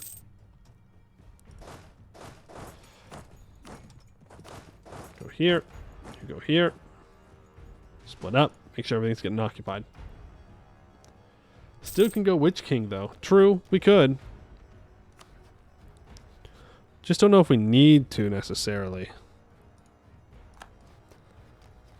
Oh, Baihan Jin is his rival, but not his enemy. If Baihan... Oh, they lost. Yep. Yep. Baihan Jin is going to be struggling now. Never mind. Didn't want you as an ally anyways. You, I want max money, and I want war reps. I don't really care about anything else. I need more diplomats. Because I need to be improving with my vassals as well. Let's get the galleys over here. So we can go fight their navy. Wow, he really aggressively went after my galleys. That's kind of rude.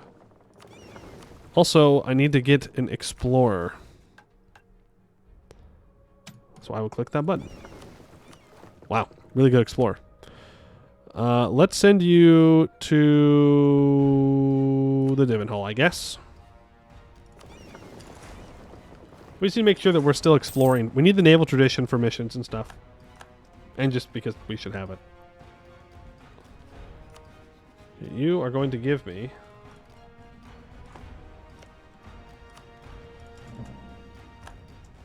soon, TM. Oh, look at that. Cannons? They got cannons? You're going to give me money. You're going to give me war reps. I could pillage your capital.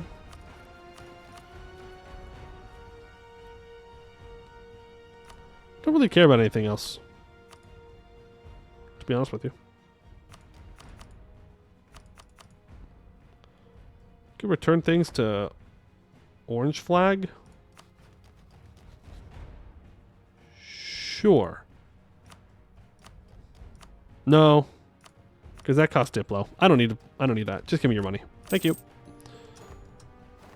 Now we're black flagged and we can walk home.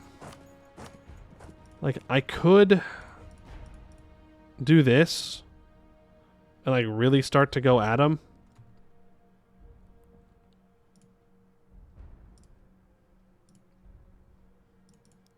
I don't know if we need to, is the thing.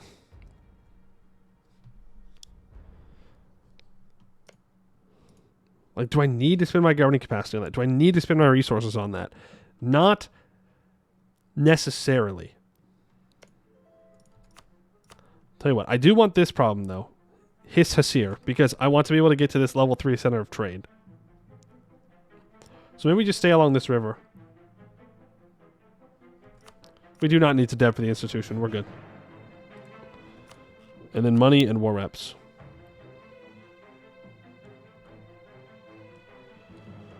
True, we could get a direct border with Blois, but we don't need a direct border with Blois.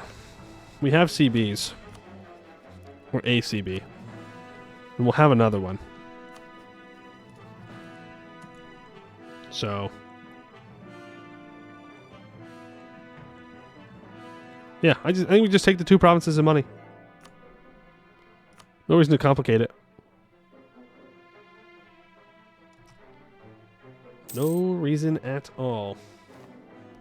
Bum, bum, bum, bum, bum, bum, bum. There we go. We will immediately add this into a trade company. we can core them up. All right, move the ships back north. Deal with the island rebels. We'll go to the colonization. We'll get this claim. Our CB on Zolbar should be coming up soon. Khugra is once again guaranteeing Isagumze. Kind of annoying. Kind of annoying, I won't lie. Build courthouses. No. Cancel those courthouses. Cancel those courthouses. Cancel. No.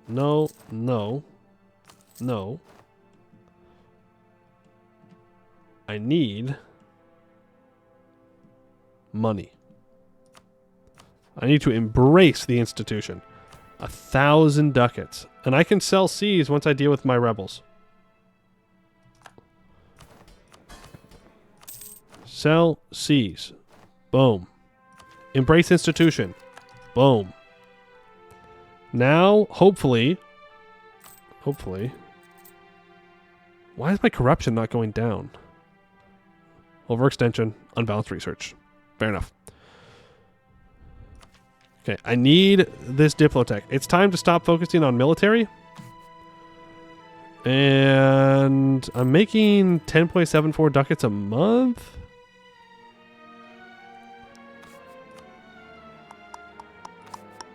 I don't have any half-price advisors. But getting the colonial range guy is not the end of the world. It would be expensive, for sure. But I need the Diplo points. More colonies. No. No. I am a big believer in that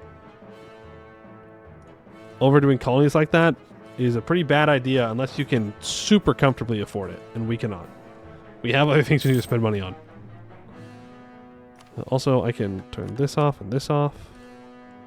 Don't need to be looking at that. To be Vern and Celeonde as well if they come down here. But we need Diplotech. Alright, we've maxed out our relations with Dame's Crown. So if they ever discover us, maybe we'll get an alliance somehow. Let's start improving with our vassals. Oh, look at all that reconquest. Zolbar is going to be so loyal. We should be getting that CB anytime now. And I think that's going to be our next war. We'll sit here, we'll recover our manpower a little bit, and then when we get that CB, we will go for it. It's going to make everybody disloyal, though, is the problem. Like, they're already pretty disloyal. Who is this? Istralor? Casual. Casually just going to have to fight the Emperor, who's not too hot right now. Okay, they need more troops. So let's get them those troops. Maybe I should improve relations with this guy. So he doesn't hate me so much. Ooh, that's a good consort. Should we get rid of our heir and maybe let that consort take over? No. She's craven. Never mind. No cowards allowed. No cowards allowed. He also wants knowledge sharing? Sure. I'm making 13.58 ducats a month now. This is a cheaper level 3 person. I don't think I can afford that, though. Ooh, missionary strength? I would love a missionary strength advisor. Love. Get you to level 2 as well. A lizard from the depths. A strange lizardfolk of huge size and covered in seaweed and barnacles has emerged in Khugra. He claims to have been asked by the Erizeri to offer his services to our nation. As a demonstration, he moves his hands and the waves bend to their will. He is clearly a very powerful water plane touched. We will take that Admiral. Absolutely. A 6552 Admiral. Lizard Bungus, too.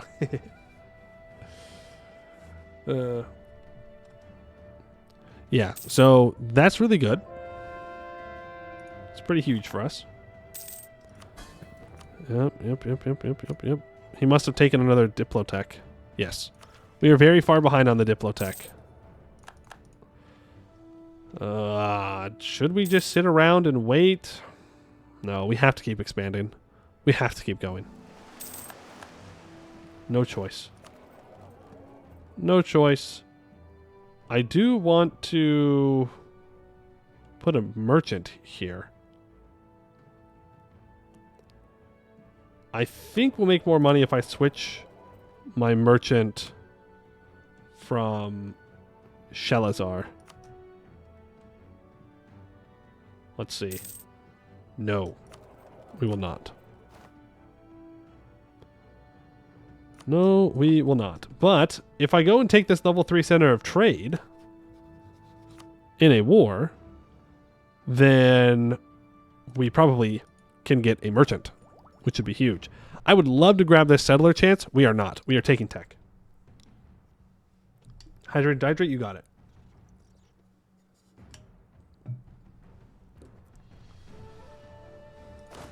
Well, we're just sitting here waiting, so... This guy is busy in war in the south, so we will quickly take a little trip to his capital.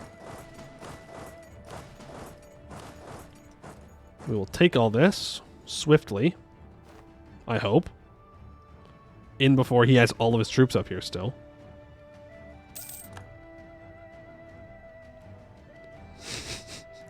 It didn't take them long to move back up north. I'll tell you that much. Crazy. Crazy that they were actually all still in the north. Yeah, okay, sure, dog. Yeah. For sure. Very reasonable and normal thing for you to do. Did you not, like, commit to your other war? Like, what's going on? Legitimacy is fine. We have a war wizard, so we should win. Though we took a lot of casualties there. A lot of casualties. Alright, keep exploring. No, I don't need to take Miltech. I mean, I do need to take Miltech, but... He's Tech 11. He's kept up on tech. All of you, get this stuff sieged down. In this war, I want to take the capital. I want to get a border with the blue tag.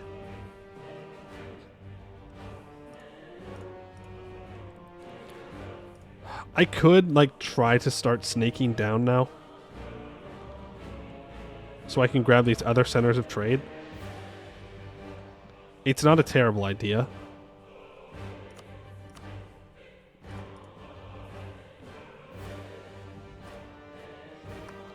I just can't really afford to do it in this war, is the thing.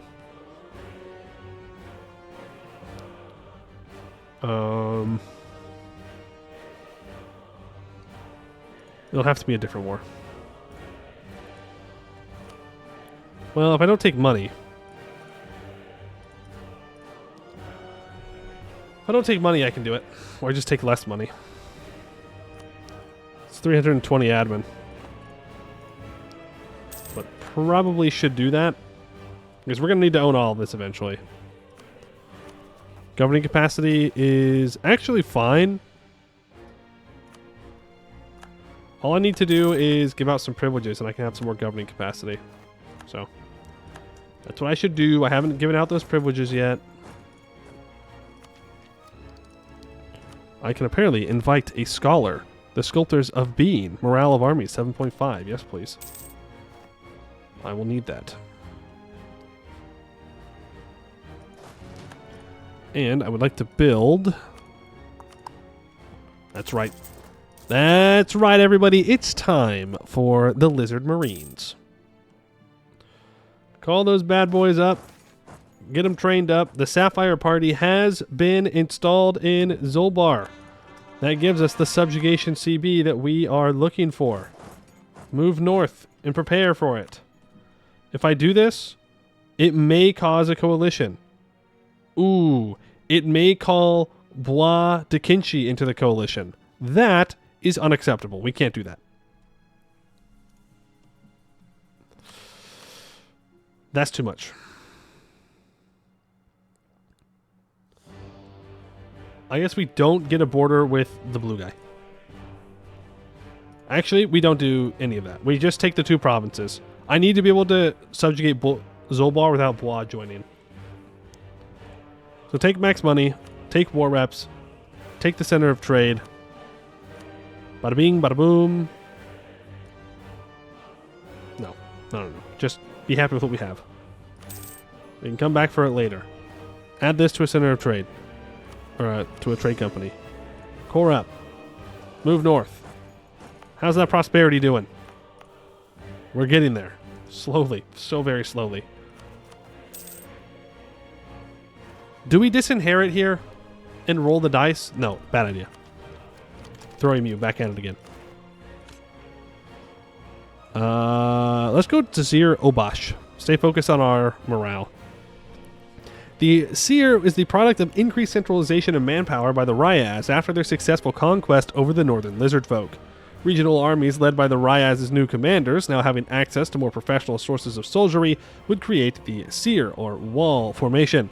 The Seer deployed the Arsa Orbash in wide columns to maximize pressure upon their enemies, while steadily closing inwards to envelop their flanks and engulf and destroy them in battle. Supported by shock troops such as Sharitsaya Braves or elite mercenaries, the Seer broke the mold of traditional Lizardfolk battles and helped the Ryaz decisively defeat their enemies.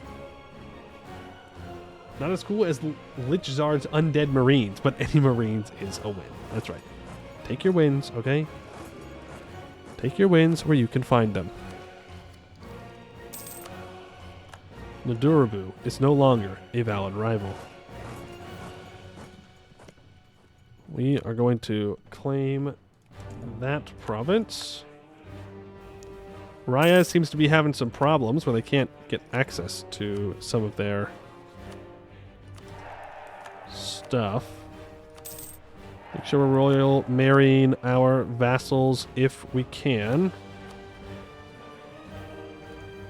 I'm going to declare war in Zolbar because I don't want Dekinchi to cause issues. But Dekinchi will be causing issues because they're going to support the independence of my vassals without a doubt. At some point in the future. But we're going to have all this reconquest to do, so not a big deal. In fact, we have so much reconquest to do, I think we're going to need 2 wars against Ryaz to do it. And we definitely go after Rashak immediately, because I'm a little scared that Bois might try and take him out. Imagine being a conscripted Everthilly sailor and a lizard skeleton marine boards your ships. I'd feel bad for them. But they do be kind of trying to colonize in our area, so I don't feel that bad for them. They could go colonize anywhere else. They didn't have to come down here. Well, I guess if they're conscripted, they probably don't have much of a choice. Not my problem, though.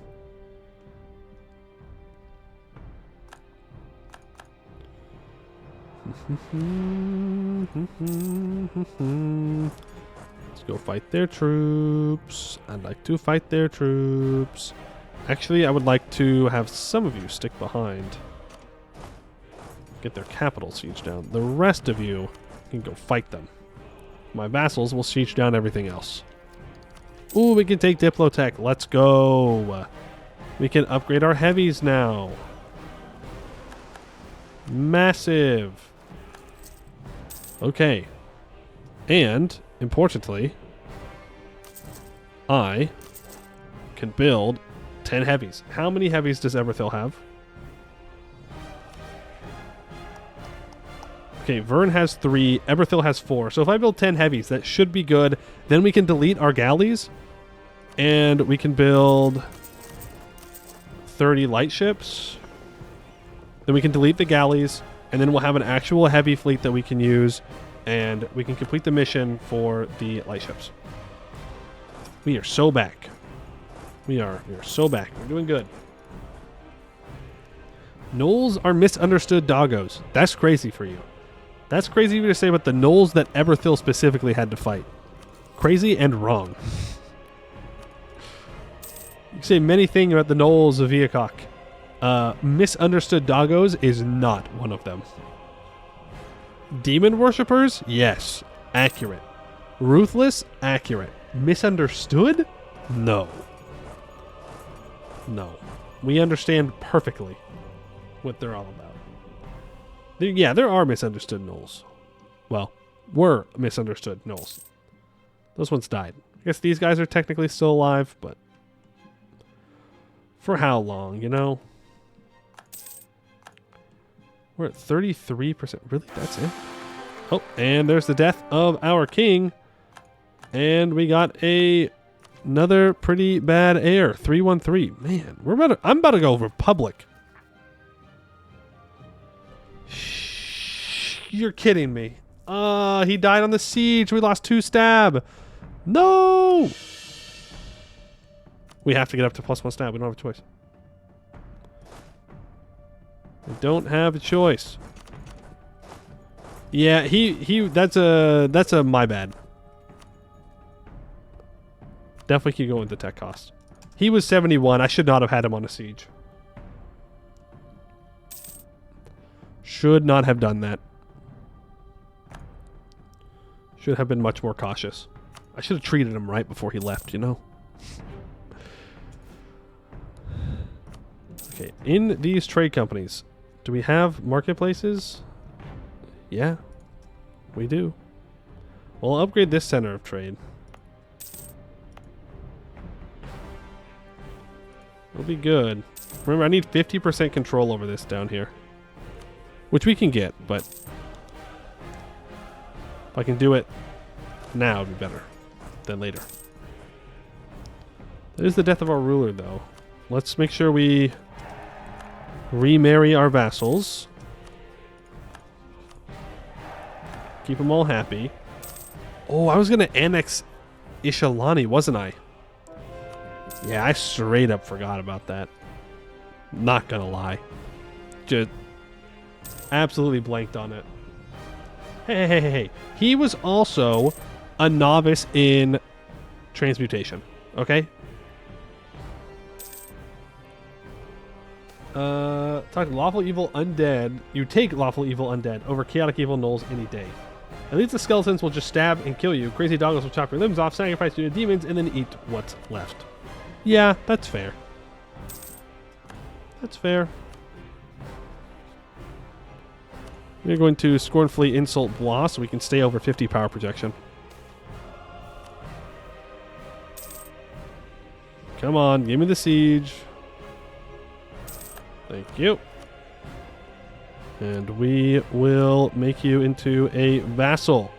It will add Blois de Kinchi into a coalition, though. He's now guaranteeing this guy. 29. How much aggressive expansion goes away every year? 2.6? Okay, we can wait. We can wait. Ba-dum-bum-ba-dum. Ba-dum-bum-ba-dum. Ba-dum-bum-ba-dum-bum. Anytime, any place, we will win. Magical desalination. Seeing our fields struggle due to drought, our Arizari friends have used their power to take the salt out of seawater and send it to our lands. This water seems to have a fertilizing effect, and the fields are producing more than ever. Did you give it in the right spots? No. What good are these gods if they don't even help me where I need it? Plain touched air. Okay, I'm still going to get rid of him, though. Like, I'm still going to... Oh, we could do the Great Journey. We haven't done that yet. We could also celebrate a great festival to fill this bar up more. Or I can spend money on something useful. Just saying. Well, to be fair, it is useful. Okay, I don't want to fight Ryaz's rebels. Get back to the coast. We're having a real time getting our manpower back. Real time. Yes, I know he's given up. I understand that, game. But I needed to wait. Sapphire Party is successful. We have successfully crushed any resistance and placed our friends in the Sapphire Party in power. They owe us everything, and as such, their loyalty should be guaranteed. The only question is, who is the next target? Minus 10% dev cost, and minus 20% liberty desire. Until the end of the game. Maybe we should just release everybody and re-vassalize them.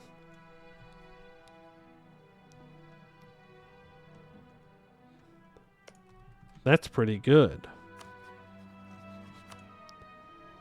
We're going to immediately do a reconquest war.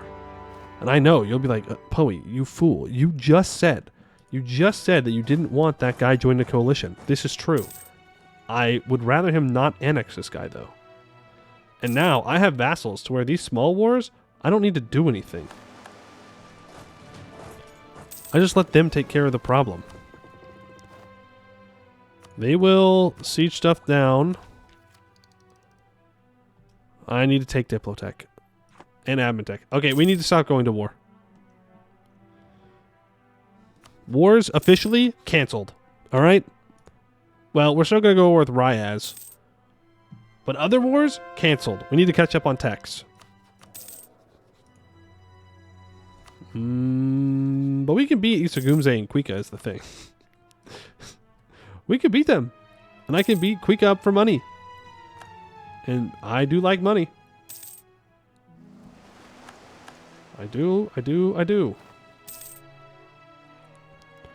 Right, get back to exploring. Thank you very much. The rebels in Ryaz are, in fact, for our vassal, yes. In times of need, I would love diplomatic power. My vassal, please.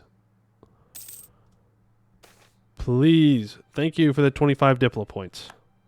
You have no idea how much that actually means. To try and keeping it... Because our vassals are super loyal, except for Zolbar, who I need to improve relations with. They're super loyal if I just... improve relations with them. Look, it's only 3.7 aggressive expansion. Boom. And now, he should love me even more. Yeah, look at that. Because I returned provinces to him. I am a good overlord. Our Nagas need more loyalty.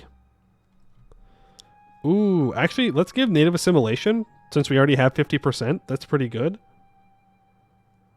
And...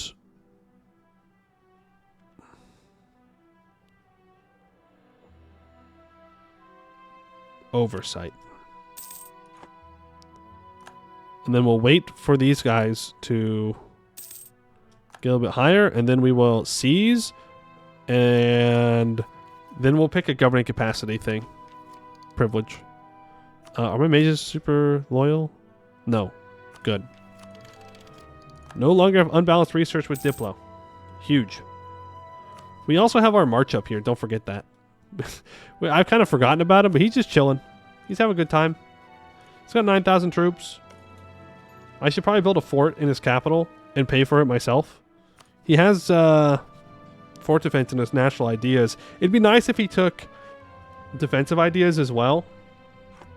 And then I can just hand forts that I own off to him.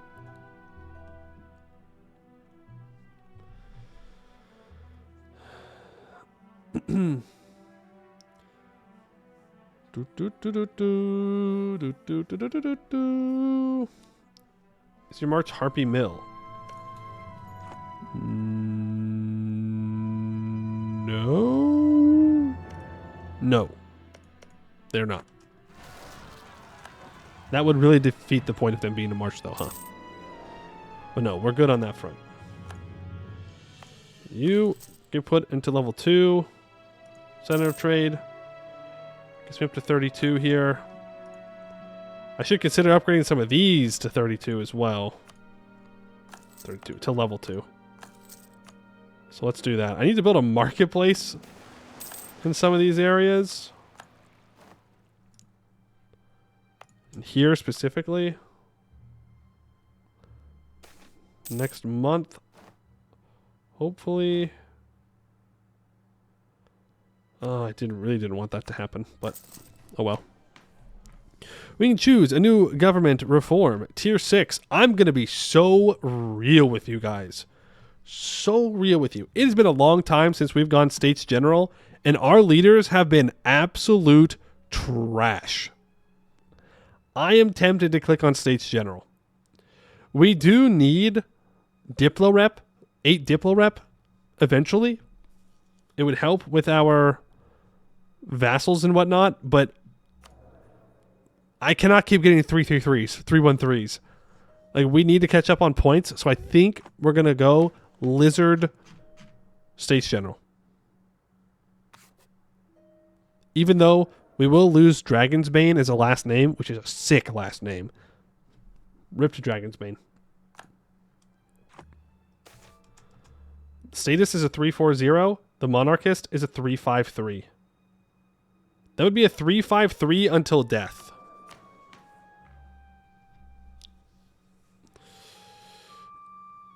Do we want a 353 until death? No. Let's go for a 340.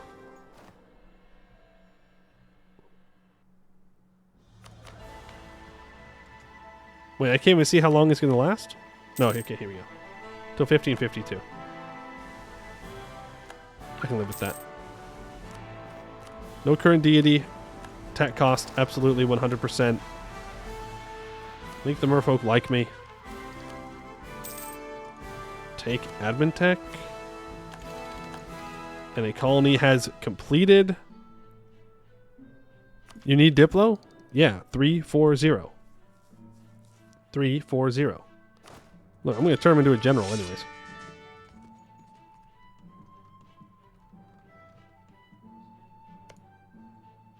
Damn, I have to get a colonist in over here. Oh, man.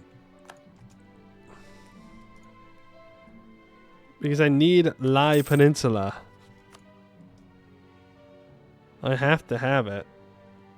If I could somehow get a claim on Pearl's Edge, that would work. Because then I can take South Pearls. I would rather have this island, to be honest with you. So maybe I don't grab this. Maybe that's a bad idea.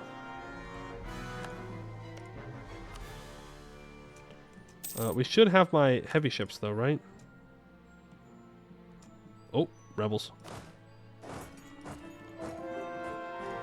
And you need to go protect trade in this node. I need to accept that royal marriage. We're still just waiting on the prosperity. We're getting there. This? Really? We don't have a marketplace in Ryaz yet. It is a center of trade. Oh boy. Ooh boy. Okay, I think it's time to delete the galleys. I don't think we need them anymore. I saw someone colonize in the Northern Islands, north of Big Island. Up here? Ooh. Good eye. Oh, that's crazy. How close is this to being done? Okay, we'll go colonize up this island next. So that way I can get the claim. But I think it's time for the Eberthil War. Jesus, why? Man, these colonizers go crazy, dude. Crazy. Yeah, Everthil do have only one island. Look at all these trade companies. Ugh. These damn colonizers, dude. This is who I have to fight, by the way, to get this island. Like, they're not going to walk all the way down here, and if they do, I will cry. But the fact that I have to deal with them is annoying. We're still 3 over our force limit, but that's okay.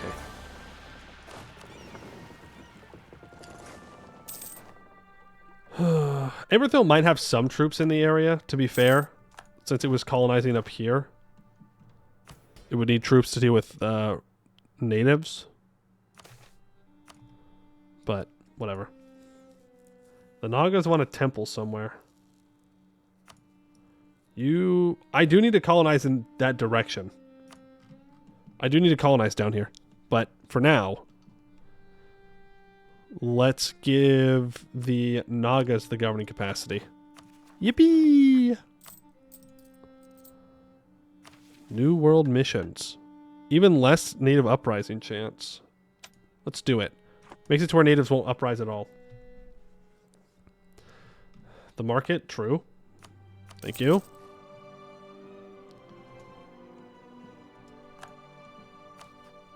Everthil. Let's get this started. Send in the Lizard Marines. Bada bing, bada boom. Lizard Marines sent. Landed. Occupied. Victory. Move down here. Then we're going to go up here. But again, I have a feeling that he's going to have troops up here. Alright. Do I have an extra general lying around? I do. Our leader. Let's see what we can do. And now, we'll sit in this war for like the next 10 years. While we wait for taking war score to tick up. As you do. This war will take a long time. Yes, it will. A very long time. So far, so good on no Everthil sightings. So far, so good.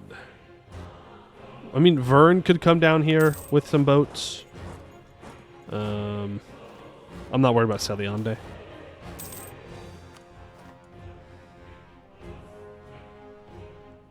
This is interesting. The League Wars are going to start. The leagues have formed. Seize colonies. Ooh. Yeah, we could do that.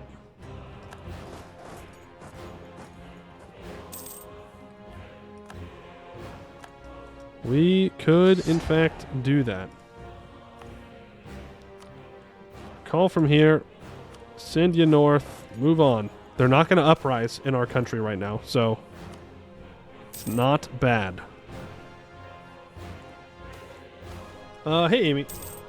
You were watching Grey's Anatomy, just finished season 8? I suppose nice. I don't actually mean that. Big Grey's Anatomy hater, but nice. Ooh, we got prosperity?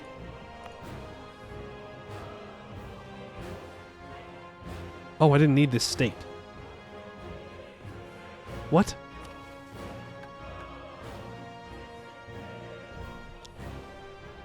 Huh? Man, I'm just blind, huh? That's a whole ass different river right there. That's like a whole different river compared to this river. That's crazy. All right.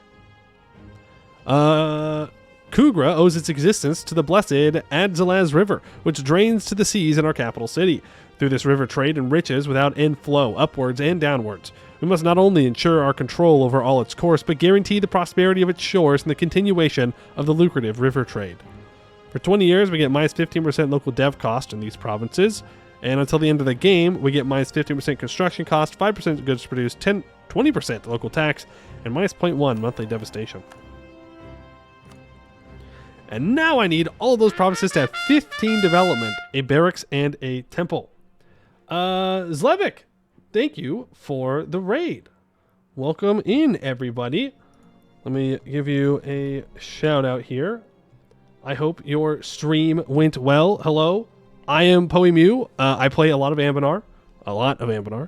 Right now, we are playing as Khugra, a Lizardfolk nation in Sarhal, in the southern part of the map.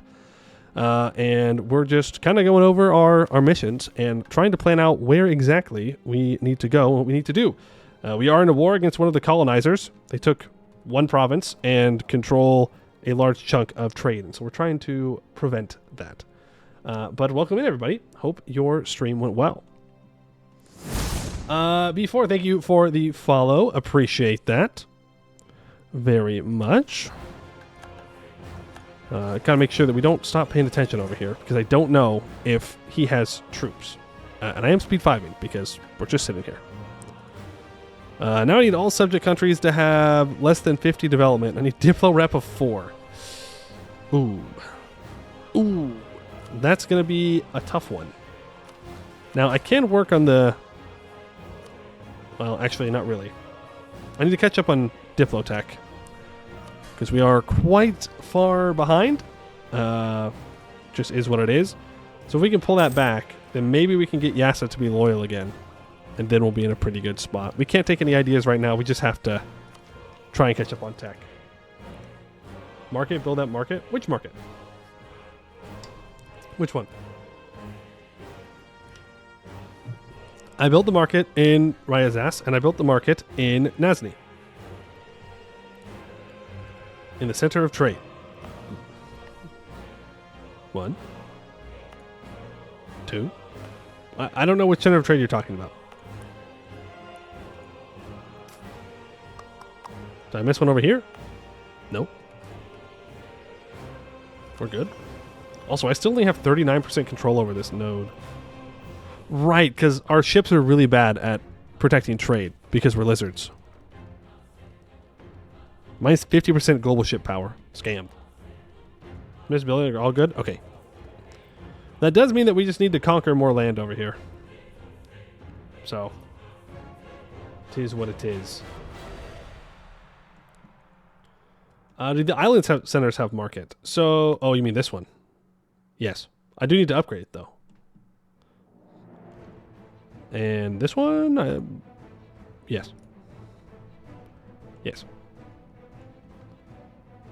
Yes. But remember, like, we're not losing a lot of money to the Clove site node. We're losing all of our money to the Gunwa node. So we really do need to think about going and focusing over here to taking these nodes or centers of trade, so that way I can not lose 20 ducats a month. Flagship with trade power? I mean, maybe, but it kind of feels like not worth it. Since it's going to be lower anyways, wouldn't it be better to not have that? Like, what's it really going to do for me? You know? That's just...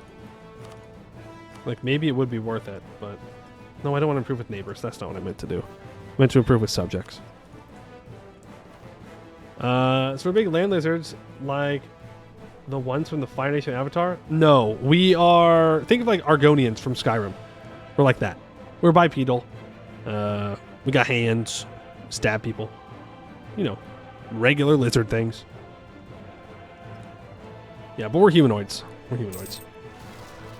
That would be sick if we were big lizards like the ones from Avatar. We got lizard wizards. We do have lizard wizards. Our most recent lizard wizard died on a siege. It cost me a lot of stability. Oof. It was rough. But I guess I was greeting by putting a 71-year-old king general on a siege. Maybe I should have done that. Still us Lich. I'm sure one day we'll do Lich again. But yeah, we do have weird privileges that give different kinds of lizards. I guess reptiles would be the better word. Like, we have some lizards here, the Sahira, that are like turtles. And we also have Nagas, which are like our priest class. And they are like snake people. There's a whole bunch of other ones. And it's based off of provinces that we own. Some of them require accepted cultures. Some of them require primary cultures. Right now, we don't have all the lizards accepted. How close are we to becoming an empire? We're getting there. We're close. But once they're all accepted, we'll be in a much better spot. Laser Edge, thank you for the follow. Appreciate it. Is a flag sheep. A sheep with the country colors painted in its side, carried into battle. I would think so. I mean, that makes sense to me. I would love to have a flag sheep. Are you going to kill a flag sheep? No, that'd be mean. It'd be sad. He's just out here being colorful. Lazy colonist, thank you. Okay, so I wanted to go up here to get a claim on Pearl's Edge so I can take their colony. But I do need to move down here for missions eventually. But I think... Ooh, wait. We don't have anybody rise up right now. We can grab this natural harbor for free. Even though it's super aggressive, it doesn't matter. So let's do that. How long does that last, though? Till 69. Okay, easy. Because we have native trading because we need it for a mission. I, of course, enjoy native repression because it's faster. And faster is, in fact, better.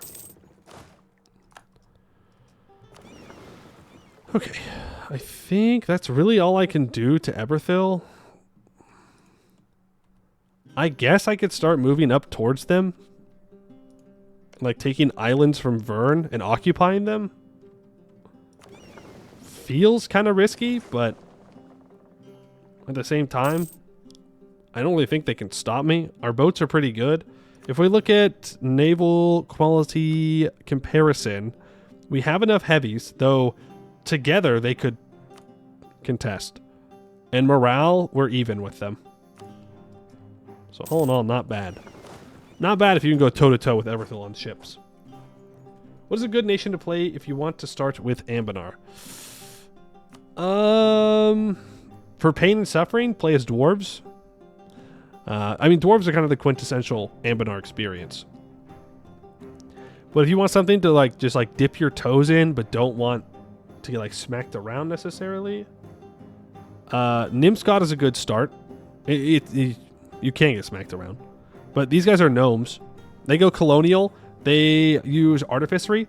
So there's a whole mechanic with artificery where you can get special privileges that give you different bonuses. They go technocracy, which makes your advisors cheaper and your tech cheaper. You're near Laurent and Goed, who are two very strong powers, but if you want a colonial game, Nimscott is definitely a good choice. I wouldn't recommend anything in Eskin right now since apparently things are broken from one of the updates. Bulwar is always a fun region to play in. Here, I could... Yeah, we're not on Iron Man or anything. Not going crazy. Playing in this region is very fun. It's very active. Very active. You will unite it. You'll have to unite it pretty fast. Jadari is pretty fun. It's a long mission tree. Very long mission tree. Very story focused. So if that's what you want, that's a good place to go.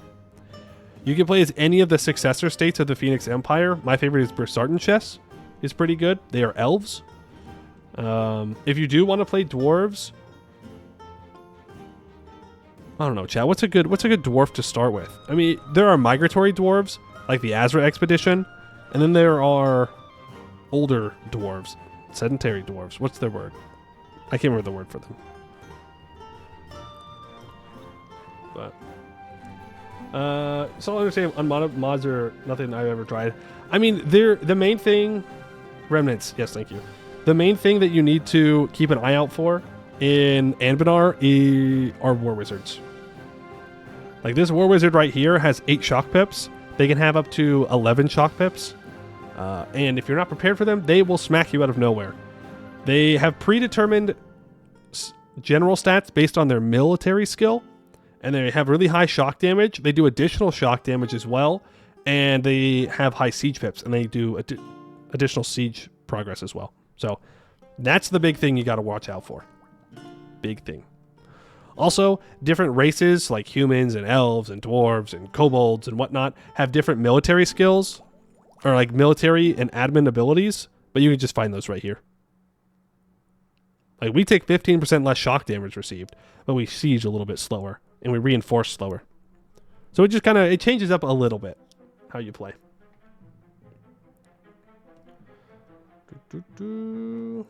Corvaria. Corvaria is good. It's very long though.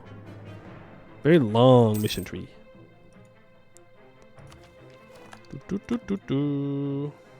Ogres are getting rolled. You mean the trolls? Yeah. I mean, it's bound to happen at some point. They fall behind on tech because they don't get institutions. All right, let's keep grabbing these islands up here.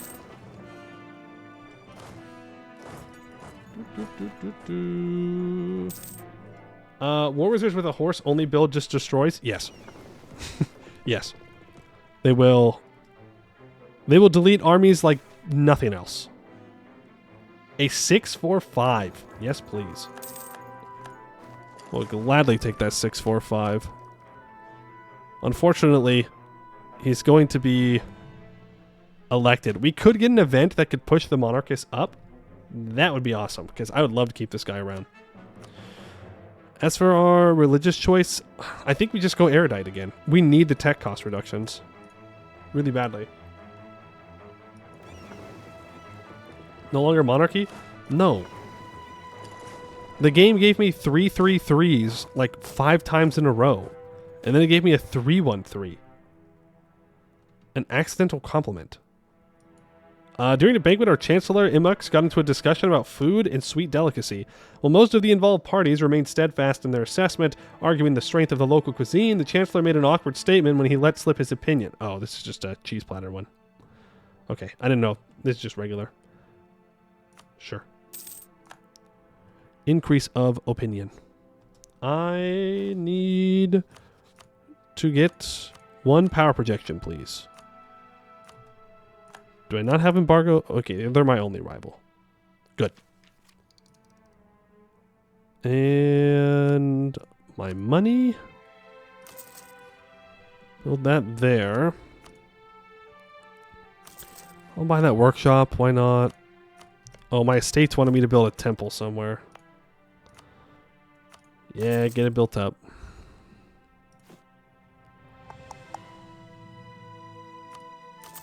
More government capacity. Always need it.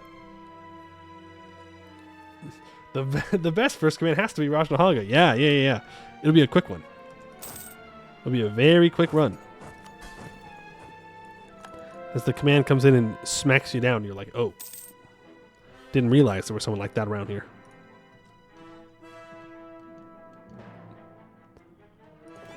Okay. Does this Vern colony have any troops? They do. They do. Gotta be a little careful there. How's our inflation doing, by the way? 8. I mean, it's not the end of the world. Better than when the last time I looked at it was like 17 or whatever. Yeah, we need barracks in the provinces along the river. That's true. Temples.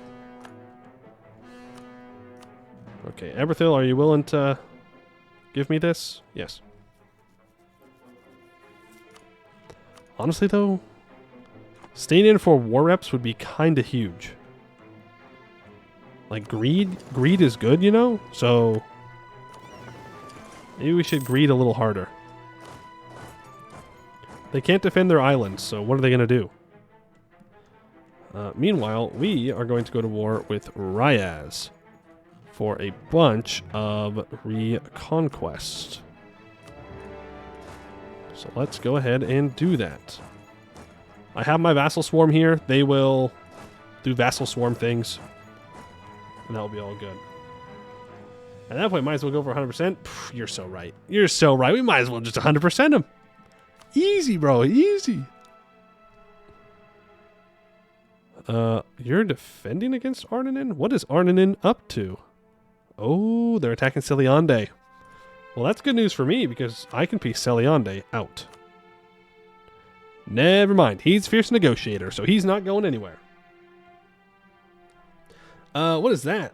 Anbennar? Seems Slevik changed a bit. Yeah, you know, hello, I'm Slevik. I changed a little bit. Changed my hair up. Yes, we are playing Anbennar. We are playing as Khugra, lizard people in Sarhal. And right now, we're trying to send these colonizers away to get out of our zone. We get to colonize. They do not. Not allowed. Okay, we unlock another idea group. Yippee. I mean, it needs to be an admin group. What combines well with influence? Because we're going to need to take influence ideas. What gives me Diplo rep? Tolerance gives me Diplo rep. Economic gives me vassal force limit contribution, which is not bad. Yeah,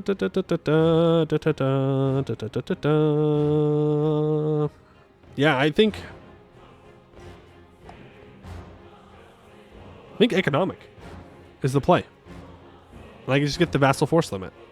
I do need to stack Diplo rep though. I need 8. 8 Diplo rep. That would give me 3 in total.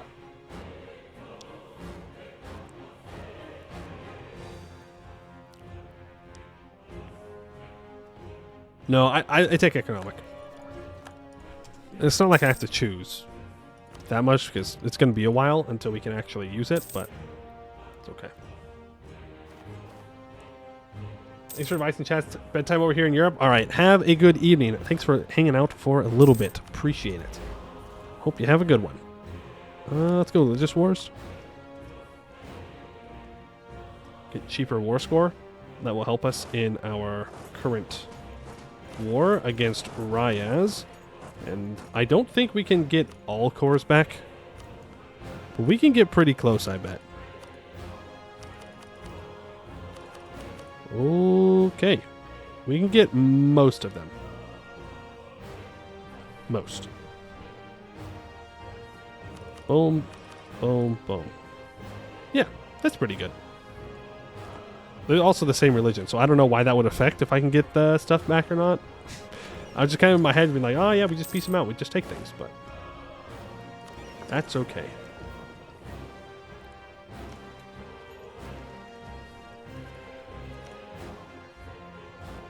Hmm.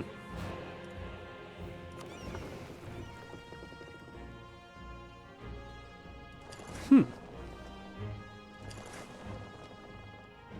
Hmm. Is he not home right now? He is not. I just sank 2 of his heavies. Well, in that case... Oh, I'm a little nervous about this fight. We're good. Never mind. Our boats are cracked. Our admiral's cracked. Let's take his capital. Why not? What's he gonna do? What's he gonna do? I mean, that's just free. That's free war score. But we can take money now. And he can't stop us. So, yeah, that sounds good to me. I would like his money, so we can build more buildings that we need for our missions. Can we take all the colonies? As in all of these? Maybe, but I'm not sure we need to.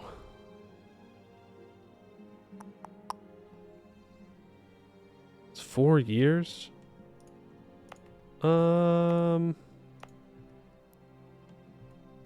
Let's just do some development. They need to be 15 dev anyways. Is there other lizard nation mission trees? Not yet. Not that I know of. I mean, true, pushing away colonizers is always good.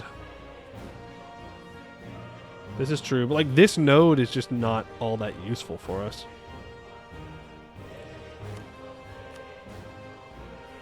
Like it doesn't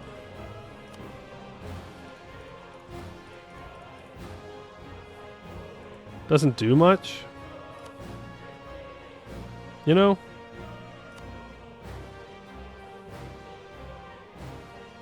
You don't have to go up there after? I don't think so.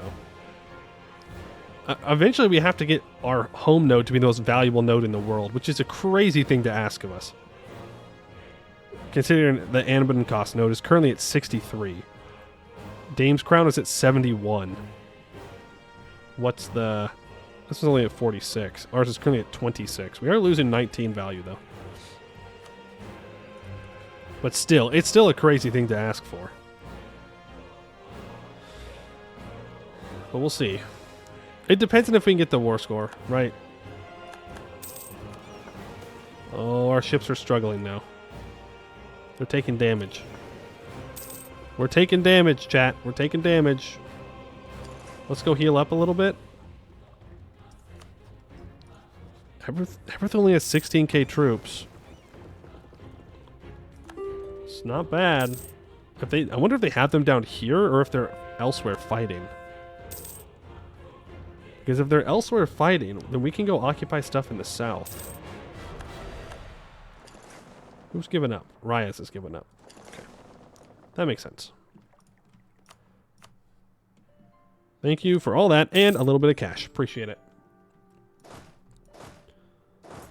All you guys can head on home. That's going to make those vassals very loyal. Yasa is the only one who's not. They're just very upset because of relative army power. So let's go ahead and build another 10,000 troops. It's a good idea to do that anyway. You know what? Let's just go 20,000. Just make sure that they don't feel like they can rebel against me. Not allowed. Illegal. Now, Vern is at war with Gemredkert. Okay. Sure, man. He's busy colonizing. Okay, Everthil does have like 10,000 troops down here in the south, so we can't just take stuff. Yeah, this is where all their army is. So I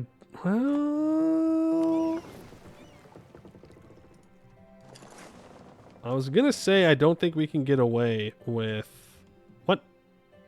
Oh, no! Vern crossed. Oof, oof, oof, oof, oof, oof. Vern crossed, and so they're going to unsiege it. It's not going to stop. Right. Okay, take a little bit less money. And we'll kick Everthil out. There we go. Easy. Easy, no problem. Wasn't even worried. We need to get our boats back down here before they die. We're about to max out on our mill points again. So let's get them to move back down.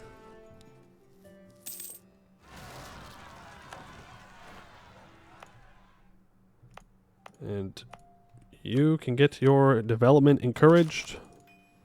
Make sure I don't max out on mill points. There's another 20,000 troops. He's still feeling real good about being disloyal, which I do not appreciate. Zerat, okay. I can seize land. Do I sell seize or do I grab more governing capacity? I think I sell seize. That's 3,000 ducats. 3,000 ducatty dues. So barracks and temples in all the currently highlighted provinces. Yippee. Everything that touches this river needs a temple. And I could start upgrading the lizard port. It's just local trade power for right now, but level 2 gives trade efficiency. Level 3 increases the prices of cloves. Support independence? No. Not yet. Blois could do it at any time, though. For sure. For sure. Oh, Westham is allied to Pearl's Edge. Okay.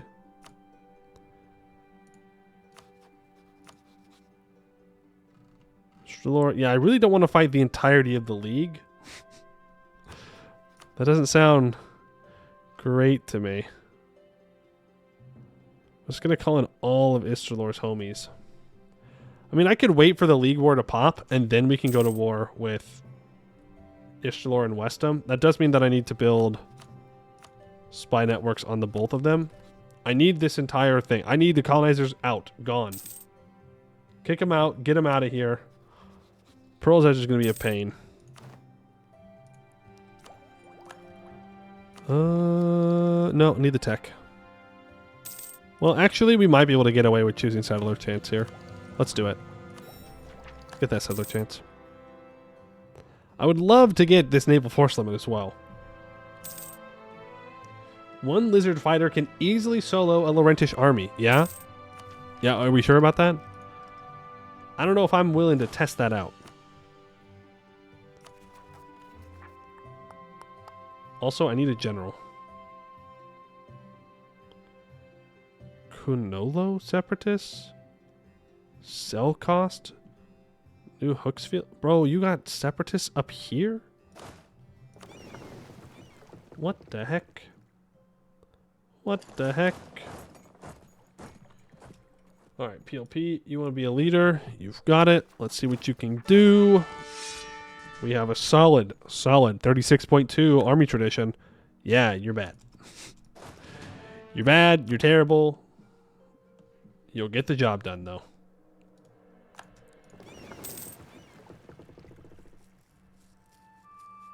Must be a lizard plane touch, but still war plane touch is going to struggle against war wizard.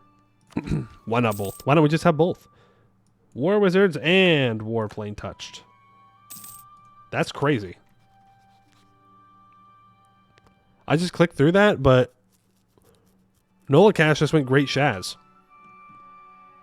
And they're not even doing that well. Okay. I mean, they're literally losing a war. And they went Great Shaz. But to be fair, if I was losing a war, I'd also want to get a free war wizard. So, I guess I can't judge. Those of you that don't know, Great Shaz is essentially what that means is that they fully gave themselves over to worshiping a demon. Wow. Wow. You guys are struggling today. Okay, Bois is attacking. We're going to have to fight Bois at some point. Like, we have cores of Zolbars that we can take back. Maybe we just get to max manpower and then we send it. We go for it.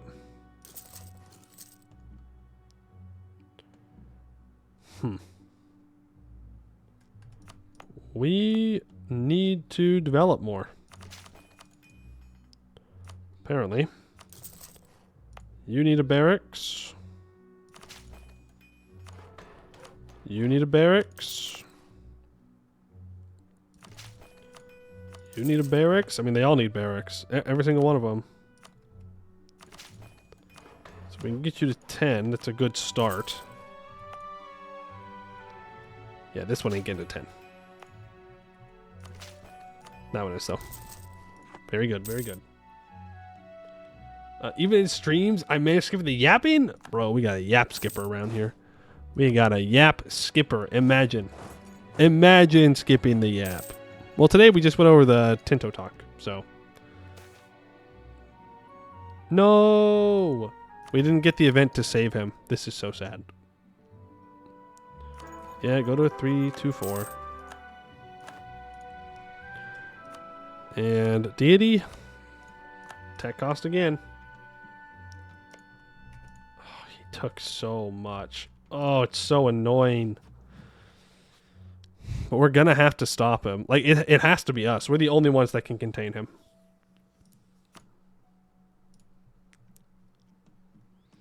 I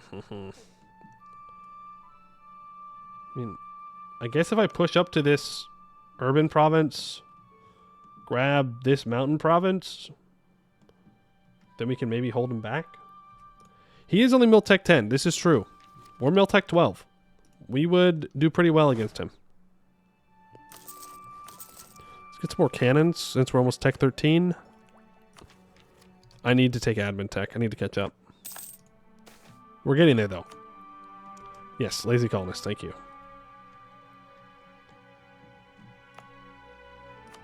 Let's go ahead and send him here. That way it converts over to our culture. Why is it not doing that?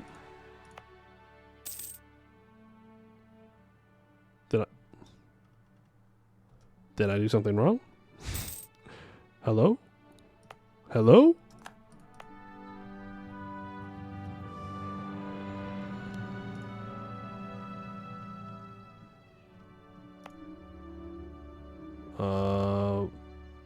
Trade company in the region? Up here? I mean, I'll trade company specific provinces, but I'm not going to trade company the whole thing. It's gold? It's gold on grasslands. We're stating that. Native? Oh, you're so right. It's my native policy. Ugh. I forgot about that. I usually only use native repression. Damn it, dude. Now they're not even going to be the correct thing. Frick. Okay, you get to level 2. Level 2. You're too lowly developed. 1447. Right, you get filled out. Thank you. Alright, we need to go to war with Isagumze and Kuika. No choice. Have to do it. They're stealing 20 ducats from me a month.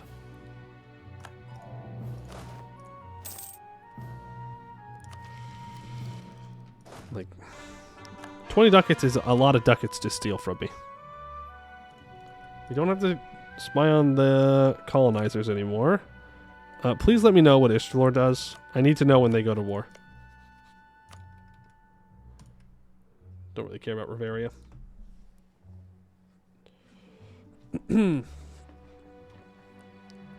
can help native to know the right way to speak lizardman, just in an aggressive educational form. Yeah, exactly. That's what I'm saying. I need to build a spy network on Pearl's Edge and get a claim so I can steal their colony. I need another explorer so I can do some exploring. Do I even have any rebels that are rising up down here? Yeah, but can I get rid of them? Yes. Okay, you... Man, there's no supply limit in these jungles. Ugh. Disgusting. Disgusting. Tear down the Enenoma. But why would I do that? It gives trade value and defensiveness. Everything's even closer to our capitals. That's what I have to say about that. We'll take care of them later. I forgot about this island, straight up. I totally forgot about this island. It's okay. It's alright. We'll survive. Okay, Pearl's Edge already grabbed this. I'm going to grab this center of trade to make sure that anyone else can. And then we're going to colonize this province next so I can take out this tag and Benebi. Both of them have got to go. Oh, I could repair the Enenoma as well. What does repairing it do? Right in front of you, though? Ah, damn. That doesn't matter. It doesn't matter. It's fine. It's fine. It's fine. It's fine. It's fine. It's fine. We've beat him once. We can beat him again. Copium. Cope.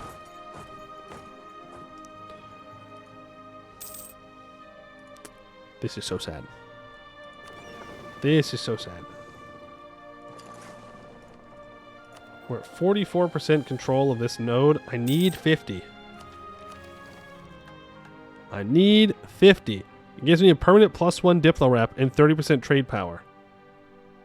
So, be kind of nice. And then I need 50 development on these islands. Ugh. So much development. Okay, there's the Religious League. Ishralor has been declared on.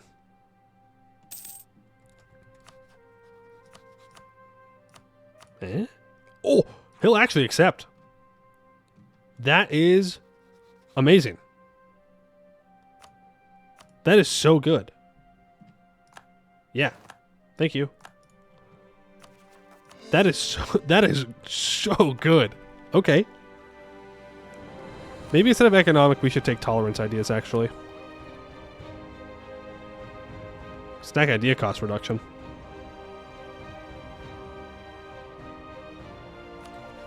Myco-tolerance.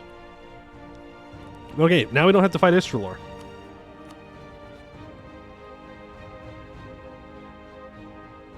Ooh.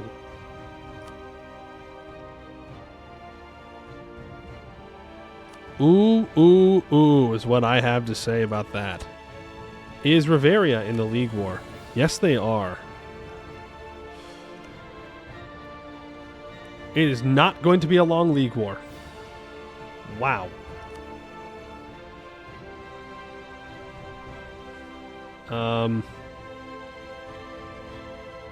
Yeah.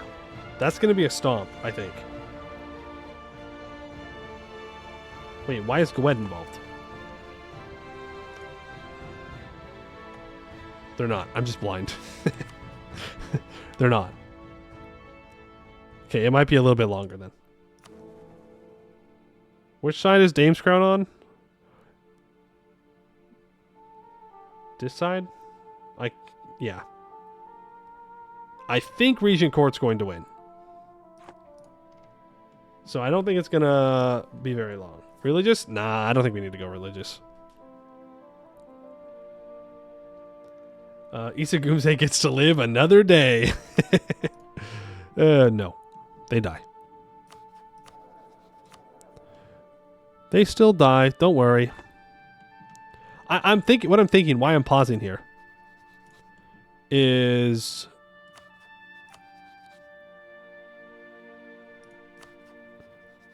Do I wait for Westham to not join?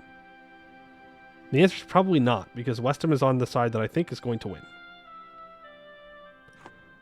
Because if Westham wouldn't join, then I can attack Pearl's Edge on my own. If I had a claim on them, which I don't. But what I could do is declare war on Westham, co-belligerize Pearl's Edge, and then we just have to hold out for a while. And then I can take a bunch of stuff from Pearl's Edge, being this land and this province up here, or just their colony. Probably just their colony. I really just need their colony. Also, does anyone want to ally me? People are open to alliances.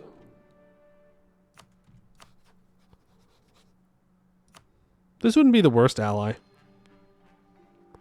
He's got 32,000 troops. He's Tech 10. But it may keep some people away from me.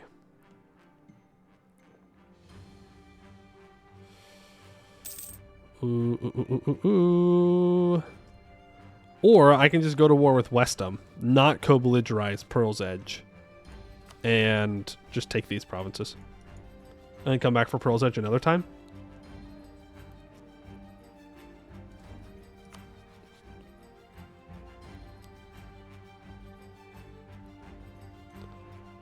And how many people does it add in when I co-belligerize? Not that many. And none of these people can do anything to me. Forget it. We send it. We're going to send it. Bring my Marines on over, please. And no, Isagumse will not get to live. We're still going to war with them.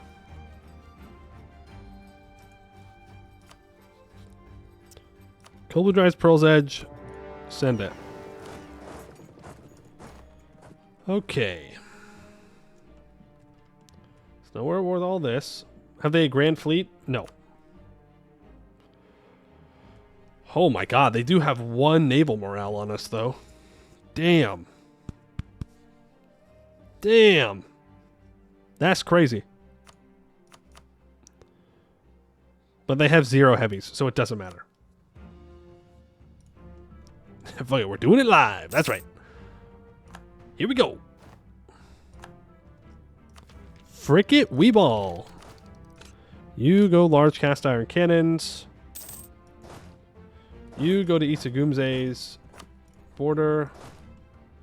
You, I don't know. You sit here and look pretty. No, come north. North. We do have these 11,000 troops up here, by the way. We're going to go pick them up and take that Pearl's Edge province. Yeah, I know Everthill's colonized into my bay. There's nothing I can do about it. Nothing I can do about it, unfortunately. Tis what it is. We'll just go to war with them again. But, like, I don't regret going to war with Everthill when we did. Right? Because now it'll be a shorter war because we don't have to take as much. Also, can I insult Blois yet? Yes, I can. Thank you for the power projection. Keep giving me my monarch points. Are you going to accept Tefori? Funny. I don't know. Probably not. My senses are saying no. Probably not. Acceptance of all is the road to progress. That's right. 1 stability, 1 base tax. Huge. We accept everybody. Now give us money. Look, I'm not saying that's the best reason for being accepting, but I suppose it's one of them. Sage of the Waves. A lizardfolk has come to our capital from the seas. Walking above the waters as waves and winds paved a path for them. He claims to be a venerable sage and wizard that has lived for years in the sea among the Erizari and has learned much from them. Now they have sent him to our court so he can serve our proud nation. All power costs 50% cheaper. Okay. I kind of like the conversion guy, but if we're going to go tolerance, I don't care. So yeah, I will take this super cheap admin advisor. Thank you. I'm even going to put him up to level 4. We could go level 5. If I was feeling crazy with it. Jesus? Jesus, Lizard? Let's go. Huge. We win these? I accidentally left these 11,000 troops here. My bad. And Itsugumze. I'm not going to Kobladrize Kuika. Don't need to take their land. And then my vassals will come and fight over here for me. Well, all but one of them, who is just so disloyal. Honestly, very rude. Considering how nice I've been to him. Let's grab that naval force limit. It also gives us access to the Naval Secrecy Act, which is 10% morale of navies, which, to be honest with you, not a bad thing to grab. Considering what we're up against here. Which is lots and lots of boats. Well, actually, they don't have that many boats. Invite dwarven people from neighbors? Sure. We'll spend the Diplo power on it. We'll get the dwarfs in here. We'll see what they can do. It is a very morale-heavy game. That's true. They're very morale-focused in our army as well. Just kind of is what it is. Is what it is. Attach there. And let's go grab this island now. So, Westham, the preferred peace deal is that you just give me all this. Is this Pearl's Edge? Sneaky. Very sneaky. I thought that was me. Because we had the same map color. Interesting. The coward is trying to hide. Don't think I didn't notice. Oh, like, hey, we lost to this lizard tribes that siege our capital, only 3,000 men. Why don't we colonize even more close to them to provoke them from doing it again? No, they'll say like, it wasn't actually the lizards that did that. It was because of our other war, which is kind of true, to be honest with you. But 3,000 lizards did blitz their entire capital. There is no getting around that. That is pretty embarrassing. I don't know if it's fair to call us a tribe, though. Like, we're pretty caught up on tech. Of course, they may still view us as a tribe, so I guess we'll just have to show them that we're more sophisticated and better than they are by beating the absolute hell out of them. Whatever works. But it was me, Dio. Oh. We got boats around here that want to land? They're just light ships. Doesn't matter all too much. How are my colonies doing? They're really slow. As I said, next colony's here. So we can start getting a spy network on this tag. So we can grab the center of trade. Then hopefully we can turn this entire node into just more trade value for us. Again, I don't know how we're going to get our home node to the most valuable in the world. It's not in a great spot. The unfortunate truth of it. Much as I would love it to be.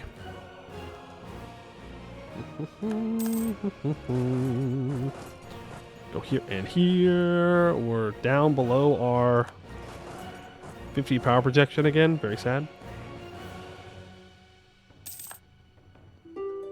With a lot of time, marketplaces, and broken legs. Okay. Interesting. Interesting. That is sure one way to do it. Okay, Kuika, you give me war reps. You give me money. You break your alliance with those two people.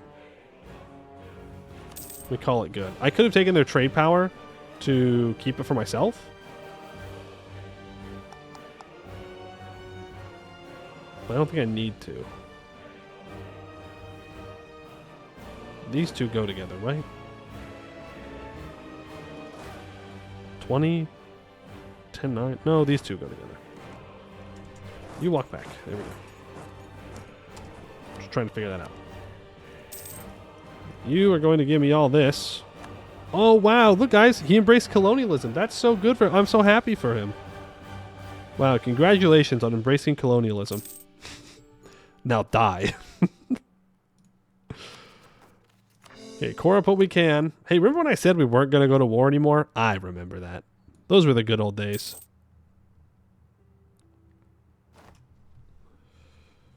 Could you move your node? Yeah, no, it's a... Well... Maybe. I don't know if it would update. But I suppose it is possible.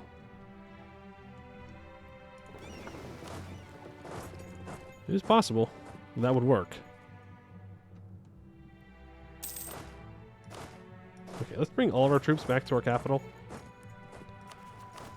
I have 1,000 ducats that I need to spend. Manufactories? Oh, yeah. Build them. Build them, baby, build them. We need all that money, money, money, money.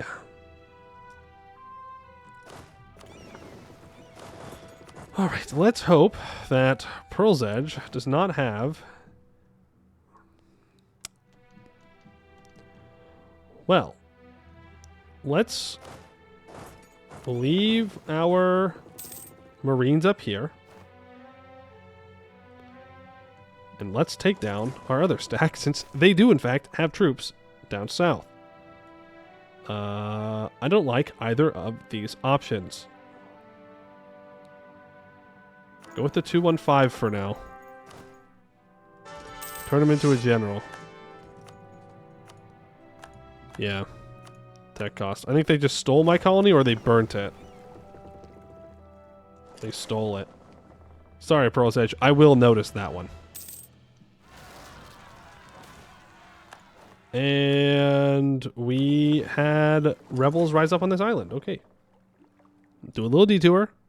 Deal with those first. then we'll be good. Let's not take attrition here.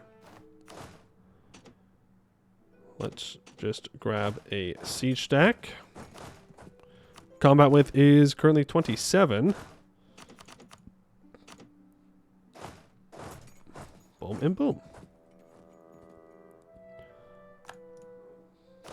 Okay. Let's go and have you guys drill away. For now, we'll just drill these 5 with them. It's fine. Halflings look very colonizable. They do, but I already took their whole island, like their whole southern part of the island, and I didn't need it for the missions like I thought I did, so I feel kind of bad. I kind of bullied them for no reason. Covering minstrel? 3 stability? Yes, please. Lazy colonist? I will fix that soon. Ooh. Man, those guys really died on those boats, huh? Needed it for the lizard port? True. I think eventually we'd have to take it anyways. It's fine. Do we have... Can we walk down there? No. No, we cannot. They got lots of little boats running around here, and I don't like that. It gives me that pop-up, and then I'm worried that they're actually... How are you getting more disloyal? I don't understand. Okay, when I get to 4 Diplo rep, I don't have any subject country that has 150 development. Okay, but Zolbar will get there. Man, I hate having to have vassals. Why not Diplotech? Yeah, I know, but it's only 10%. That's not what I'm worried about. Look at my vassals trying to fight these pretender rebels. You know, if you were a loyal vassal, I might help you out. But you're not. So you get no help. Now I can't make the claim. Frick, dude. Frick. Bum, bum, bum, bum. We saw 6,000 Pearl's Edge troops. They have 12,000 in total. There's 2,000 there. Okay. So have you land here. They are Tech 13. So not crazy far behind. We own the war goal. I mean, eventually Weston will give up, right? Riveria has lost their capital. So Riveria will leave the war. That is really good for us. That takes a lot of troops out of this war. That's going to lower their war enthusiasm by quite a bit. Also, we do have a Durand Trade Company running around. Laurent kicked them out, and so now they're... Well, now they're everybody's problem. Instead of just a Laurent problem. Kind of selfish of them, if you ask me. Seize our colony back. Send my colonists back down there. Now, let's try and deal with all these Pearl's Edge provinces. I don't know if we're going to be able to separate piece out Pearl's Edge. It'd be nice to at least break their alliances, but we'll see. One orange is red nation? What are you talking about? These guys? What about Dickinchi? That they suck and they're dumb and they're ugly? I agree. Oh, my vassals got access. Here they come. Doo-doo-doo! The reinforcements are on their way. AKA, they can see stuff down for me. The color is quite bright. It is quite bright. You're not wrong. They also have like 78,000 troops.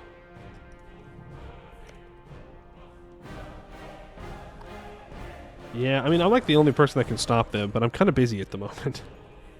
I'm trying to fight off the colonizers, okay? If I don't do it now, then they're gonna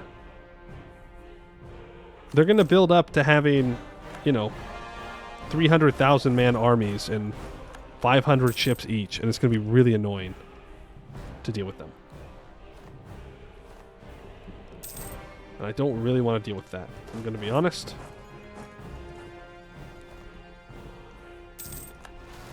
Okay. Issa Goomze rebels. Fair enough.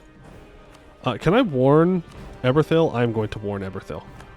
I don't want them declaring war on any of these guys down here. I don't think they will. I don't think they can win. I don't think Eberthil thinks they can win, but I don't want to risk it. I could take the first tolerance idea. No. No, no, no, no, no. I'm being smart about this, okay? I'm really trying to resist. Pearl's Edge, I have 22 war score. You say no immediately. That's crazy for you. Like, you won't even consider giving me land that's rightfully mine? Oh, look at that. He has another province. Another hiding province. You little rat. You little rat. We don't have access anymore? No. Let's drop these troops off and then use the Marines to go grab that island. Oh, hold on. Before we go anywhere. Let's grab this one. Anyone else want out? No, but BPEC's getting close. BPEC almost wants out. Well, BPEC, you just let me know when you're done fighting in this war, and I will set you free. Look, I like halflings. We've even accepted some halflings. They're different halflings, sure, but like, you know, it's close. It's close enough.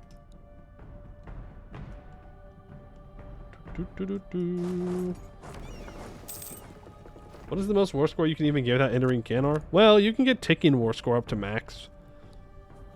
That's like 25. That's where most of the war score comes from. My halflings have scales, though? Do they? Do these halflings have scales? Am I lacking information? I'm going to take that Diplo rep guy.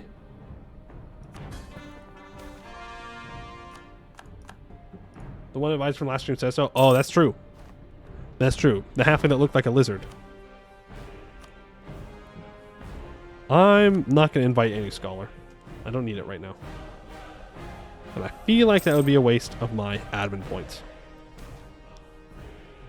Gnolls? I'm not going to invite the Gnolls necessarily, but if they get here, they get here. Those are called kobolds, yeah. True.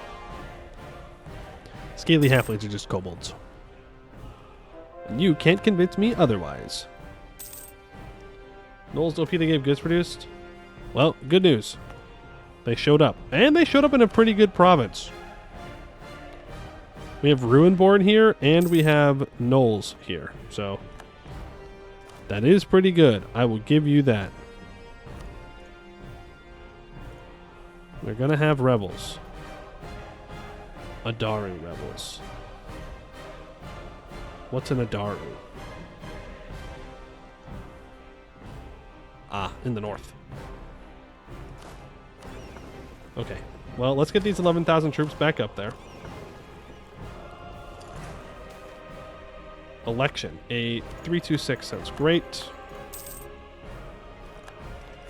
Let's go for, you know it, tech cost. Yippee, we love tech cost reductions. We drilled our king into dying, which is good because he wasn't good. Okay. Oh, look at all these people on low. Exwis. Gone. I can also make our claims here. And hopefully get some other people out of this war. Like Sesterande. Goodbye. Gives us 1% war score. Pearl's Edge is on low. Pearl's Edge is willing to give us islands. But what I need is their colony?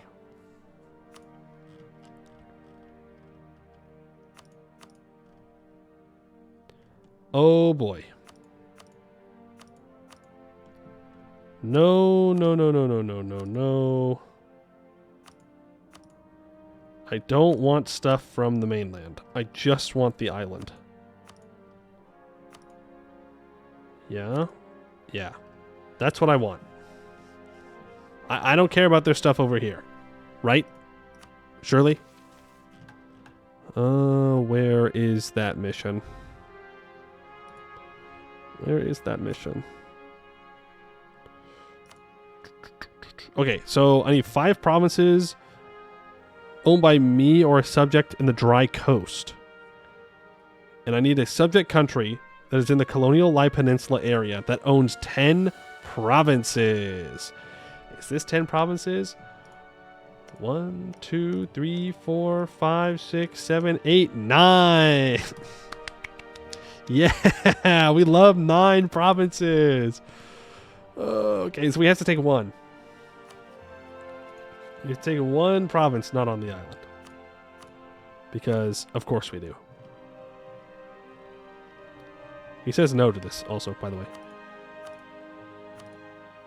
We take that. It's minus 14 reasons.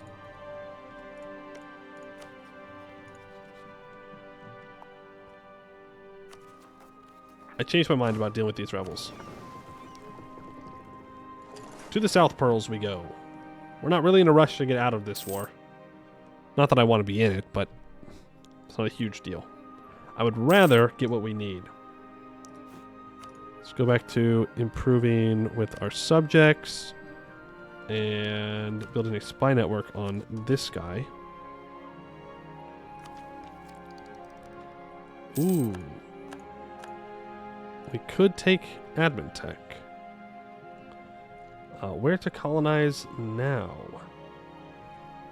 A part of me wants to just keep colonizing this coast.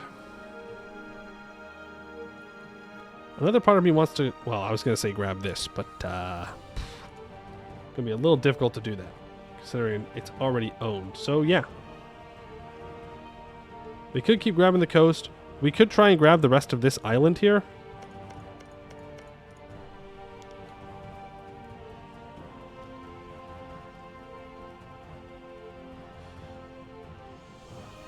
Either one seems like a good option. We could colonize next to us as well. To fill this in. Also, not a bad idea.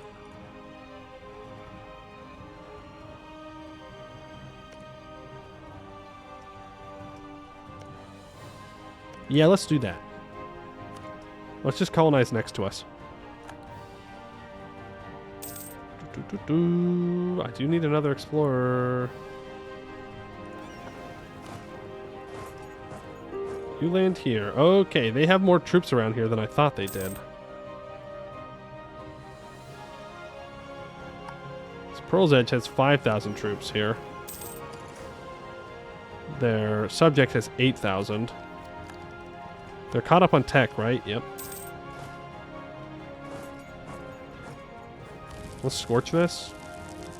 See if we can bait them into moving here. We can, in fact, bait them to moving here. So they're going to get here on the 4th.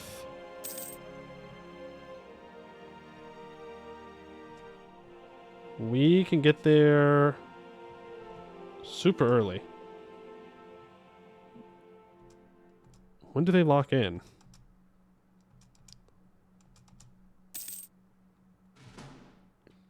Okay, you go here. You follow. We're going to get there first. It's going to be a defensive fight in the jungle. We have a much better general. They do have 2 cav. We do not. Whoa, whoa, whoa, whoa, whoa, whoa, whoa, whoa, whoa, whoa, whoa, whoa, whoa, whoa, whoa, whoa, whoa. Time out, time out, time out. You're telling me they moved from the fog of war? That's basically cheating. When you think about it, that's basically cheating. That's not good, because we're going to lose that fight.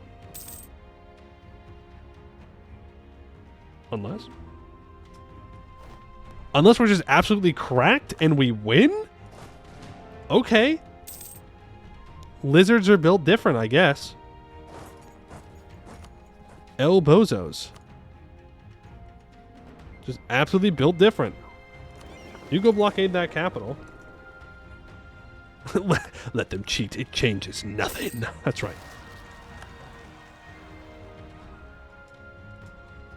Okay, is that enough for me to get Pearl's Extra Piece out? It is, in fact, enough. I don't take their stuff over here. That's okay. And I don't take anything over here. That's also fine. We'll come back for it. But I will get the lands around me and the South Pearls. 108 aggressive expansion. Yeah, whatever. Okay, now Westham, you just give me this. You will also join a coalition, but I don't care. I don't think Westham has any other provinces. They just sent it from up here. They're like, yeah, we win these. Down into here. So we'll take that. We'll take their money. Our truce with Eberthil is up now. BPEC wants a white piece? Absolutely, my guy. Absolutely. Means we can grab a little bit more money. How are you guys feeling? 4? 4? Don't really know if it's worth waiting around for. And boom. Okay, colonizers almost completely kicked out. And on top of that, we become an empire, which means we accept a hell of a lot of cultures.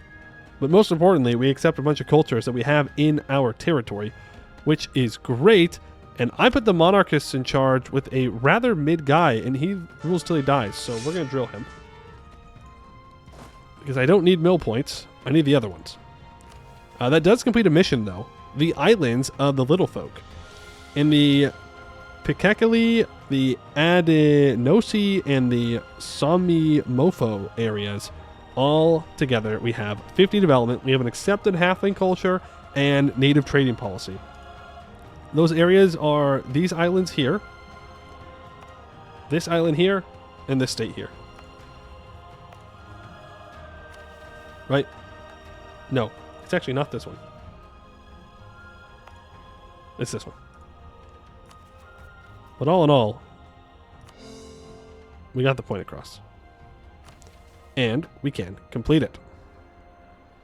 Halflings are a peculiar but friendly people, and they have a history of cooperation and profitable trade with our people. With this in mind, it should be easy to establish alliances and pacts with the tribal communities of the islands of Pikekali, Adenoso,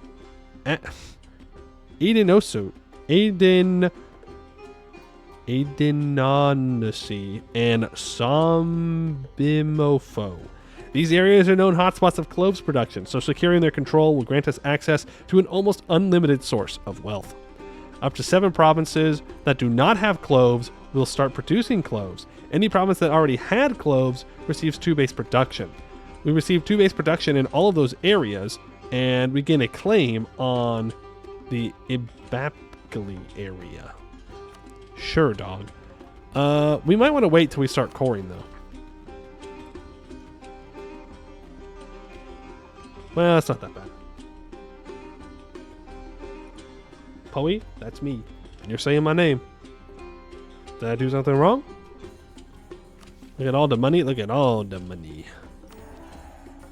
Boom. Boom. For every time you mispronounce their lands, halfling tolerance will reduce slightly. Well, that's not good. That's not good for the future of halfling tolerance, I'll tell you that much. Okay, we have lots of rebels. I could take Miltech early. I'm not going to, though, because it's going to give us uneven thing again. It's going to give me unbalanced research. And I don't want unbalanced research. We need to go deal with these rebels. And we have lots of money that I need to spend. Need to spend the monies. Well, give me another cannon. And another 5 troops. That'll work. We can now claim this province, because we're going to have to fight both of these guys at the same time. I could go Alien Tier Rush for colony development boost. No. I need that ship trade power propagation. Please. Please. I should have grabbed the colony boost. El Bozo. That's okay. Ooh. So, Badabi...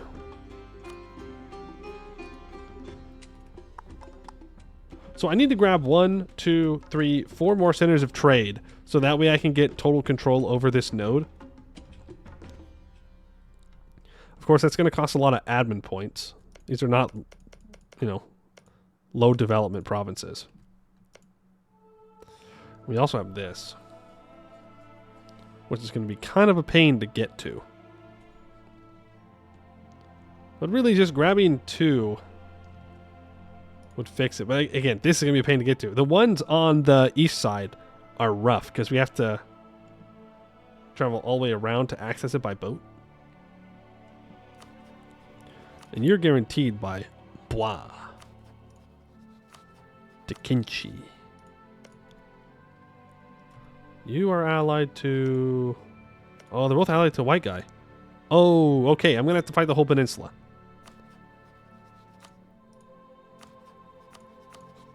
Yeah. Yeah. We have to fight the whole peninsula, which means that they're going to walk down and immediately siege this poor colony down. Unless I move troops down there to attack from the south, which isn't a terrible idea. And then have my vassals defend in the north. We could do that.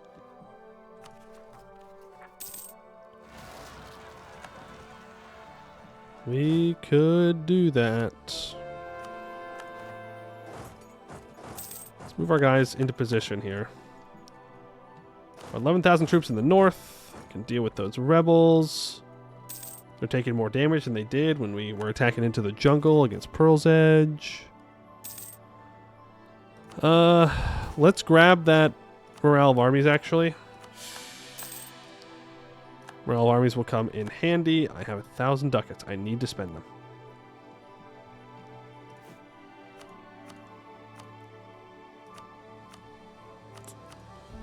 Yep, manufactories. Make me money. Plague? Deal with it. Treasures of Aelintir. The isolated nature and strong residual magic of Aelintir makes it home to many goods greatly desired by the rest of the world. It seems that one of the goods used by the Runeborn of Anikesti is the potential to be the next big popular commodity if only our merchants could get their hands on it. 100 crowns? Yeah, stop building one of those manufactories. Runeborn tolerance does need to go up for our mission tree, so. Food from the waves. Food was scarce in some of our provinces, so the Erasuri decided to lend us a hand by driving tons of fish and edible seaweed to our shores. Hundreds that were at risk of famine mere days ago are now feasting on more food than they can possibly eat. These guys are pretty good. You know, if I had to make a tier list of all the deities in Anbennar, these guys might be at the top because they actually give me things. Most of them just kind of ignore you. Or, you know, cause blood to rain from the sky. Or demand that you sacrifice your population in order to sate their demonness. But these guys just seem pretty chill. In fact, we can even do another festival to get more affinity. And we could commune with Yushela. We haven't done this yet. Let's do it. Yushela, the celestial dolphin, is a powerful Erasuri that has always been closely linked to our proud nation. Our ruler will swim into the ocean under the shine of her constellation, hoping to receive her blessing. Our ruler swims into the seas under the shine of the Yushela constellation to request the blessing of the celestial dolphin. The powerful Erasuri grants them a blessing delivered by a sea animal made of starlight. The beast swims around our ruler, eventually touching them and vanishing as they absorb its light. It was a whale, and as such, this is a blessing of wisdom. Thank you, blessed Ushla. We gain 1 admin point. Until the death of this ruler, minus 15% advisor cost, plus 1 possible advisors. Not bad. We're still going to drill him, but I would say that's worth the points and the money we spent. It's pretty good. I'm a little worried about this one. He does have a war wizard. He has 33,000 troops. I mean, I do have a fort, so I can at least somewhat stop him. Where else are we going to get rebels? That's probably on the island, isn't it? Yeah. Yep. It is.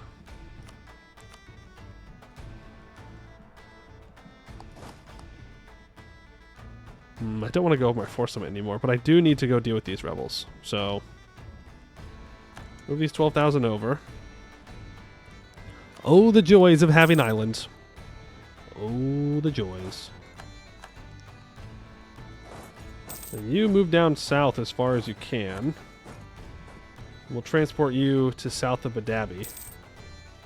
And we'll have him take the island. They will destroy this colony, though. And the Edenic League was in fact victorious. Vern, the ally of Eberthil, is now the Emperor. Is Azraport thick? I mean, probably they're dwarves, so. Yeah, they seem to be doing pretty well. Hard to keep up with Duran, though. Hard to keep up. South Perlman. Okay. Rebels, rebels everywhere. Rebels, rebels, rebels, rebels, rebels.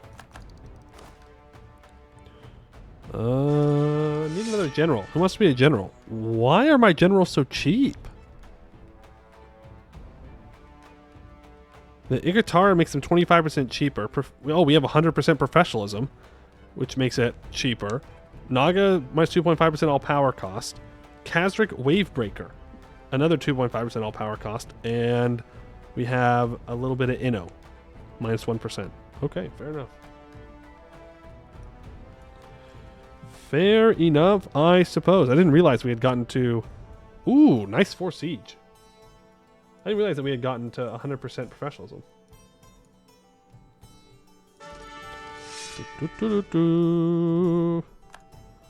Okay, good. That's decent. That's decent. Let's see what we got here. The modifiers don't seem to apply to the redemptions. What do you mean?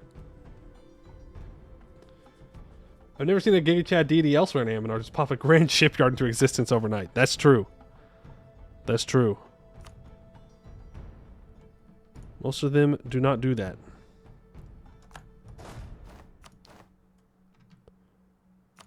You go there, and you're getting fired because you're bad. Cheaper general. Oh. I see what you mean. You're trying to scam me. Is that what you're saying?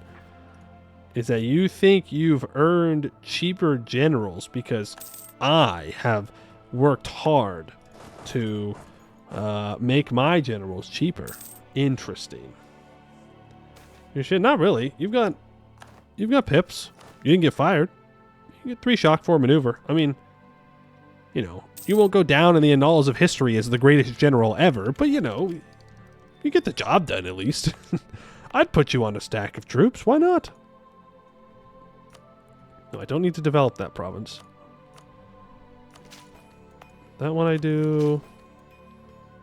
That one I do. That one I don't. Well, can't.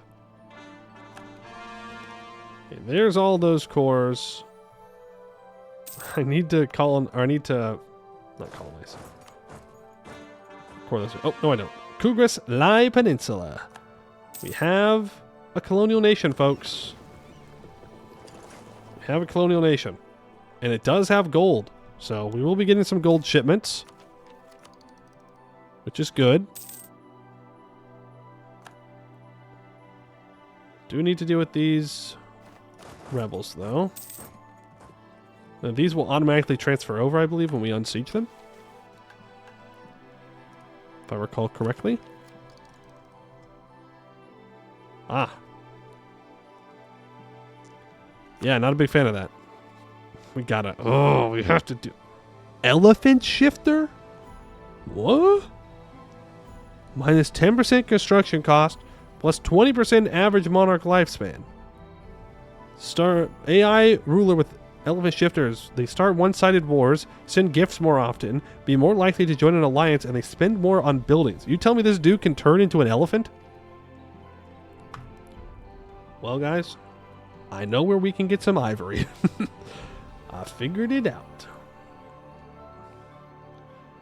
That's good. That means that he's probably not going to join to defend this guy, which will make this war easier. Yeah, Lindens are great. You are going to be moved down south.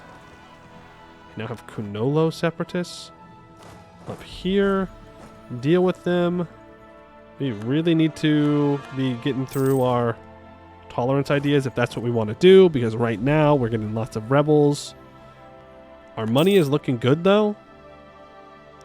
We do, in fact, have our money up, not our funny up, which is nice. And I just got another merchant. From where? Oh, from our colonial nation. Duh. Of course, because they have 10 provinces. Cool. So I guess we can start pulling from down here. 17.39 to 19.21. Not bad. Bringing more trade value in. I could sell seas for money. We're doing fine on governing capacity since we hit Emperor. So, yeah. Let's do it. We sell seas. We now have 2,000 ducats. And I spend this money on manufactories. All gone. Lenin, tear down this wall. Hold on. Wait a second. I think we're going in the wrong order. I think we're a little early. Our truce with Ryaz is up. Let's just immediately do a reconquest war on him. It'll just be a neat little detour.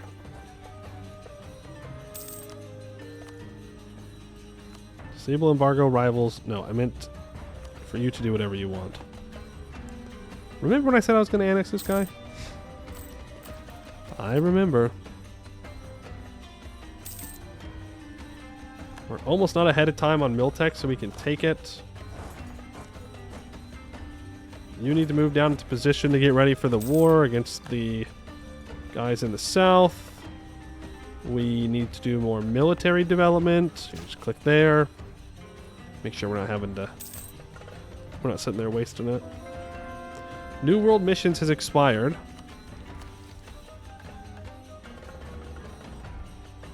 Naga influence 40 or greater. Well, let's summon the Diet. And let's click that. Because it just means that the natives don't rise up. So I don't have to babysit my colonies. Ooh, I lost a colonist. That is rough. We only have one colonist now. Tis what it is.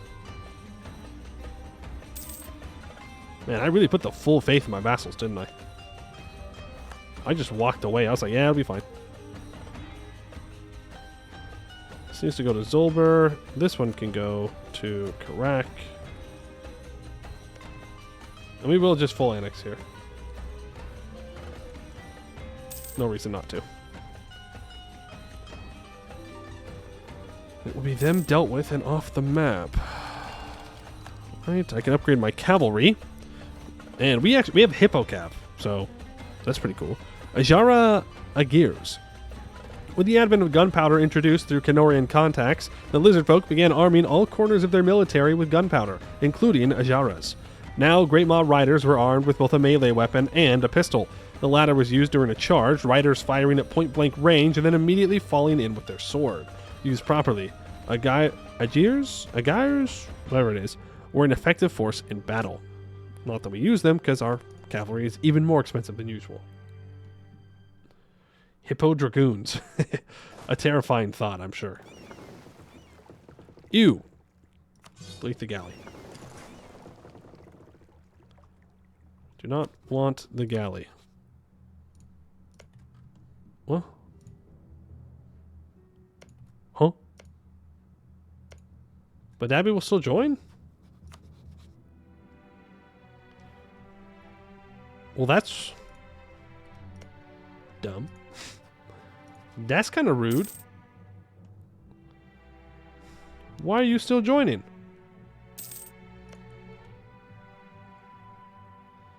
Ooh.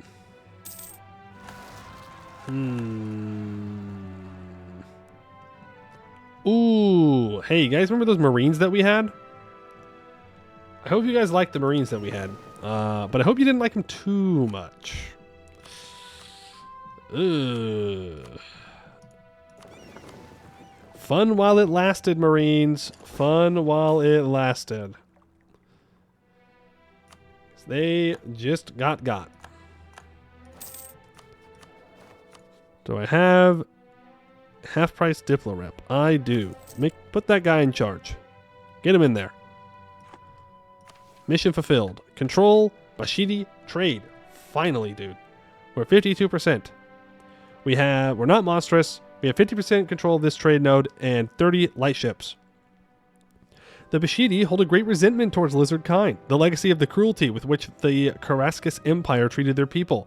This hostility is an obstacle for our ambitions to make the trade of the region flow towards our port, and as such, an effort must be made to mend the breach, be it with sword or diplomacy. For the prosperity of both men and lizard folk, the centuries of stubborn isolationism will end now. We get broken isolation until the end of the game, plus 1 Diplo rep, and 30% ship trade power. Not bad. Now I need 5 provinces owned in the dry coast.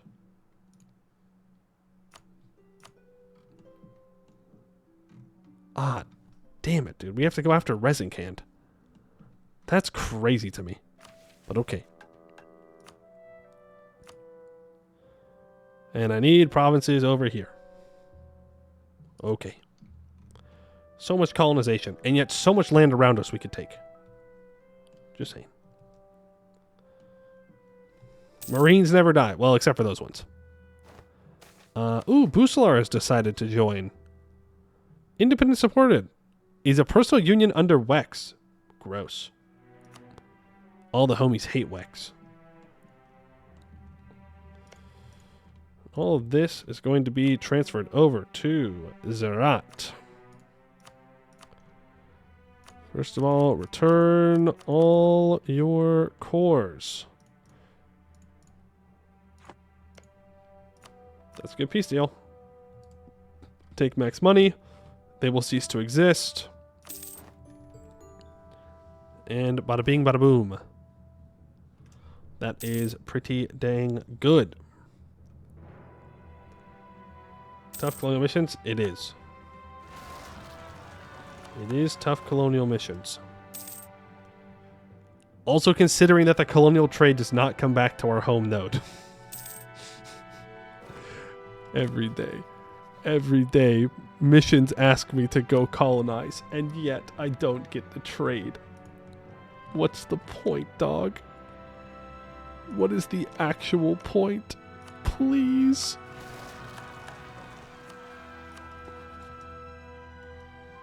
Do you think we should wait for him to not join, or should we just send it? I think we should just send it, right?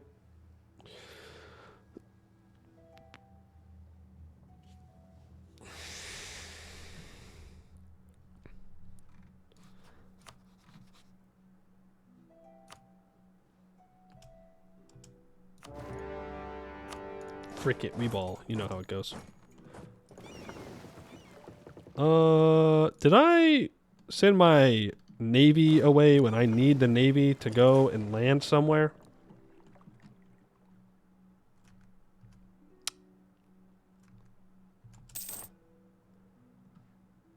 That's going to be a solid oopsie daisies for me.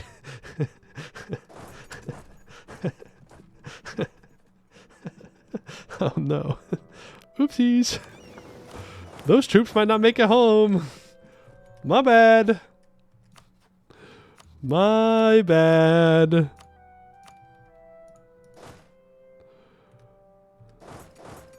Oops. I'm sorry to their families. Let's put that morale of armies guys in charge, because apparently we're going to need them. And Edelbeck, you're going to die. They have 5,000 cav, 18,000. That's crazy. Maybe I should have done that. Maybe I should not have sent that. We do have Tech 14. I mean, we can keep running is the thing. He's going to destroy my colony, and I'm going to be very sad. But it's better than losing all my troops. So, run. Run away.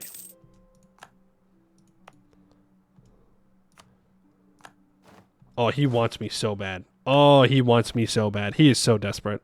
Come on, you can't be trying that hard. What did the AI just do there? It like moved in and then it split up all of its troops, recombined them, and then moved back up. He did it again. What?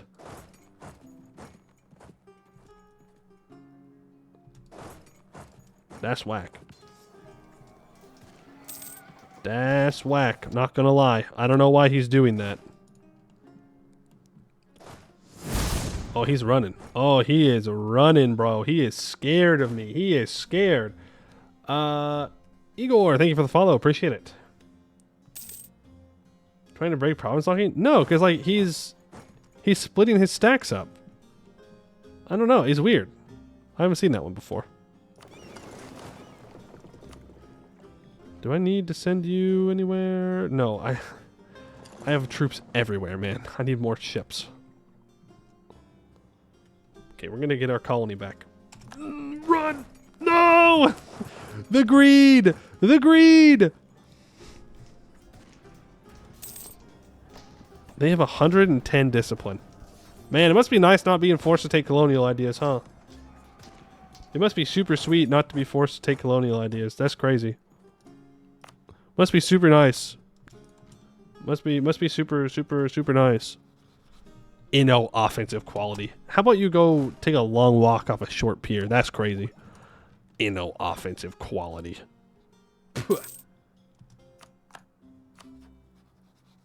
Don't do it. Frick! If I allied him, he wouldn't have done it. Don't do it. Don't do it. How are you going to do it?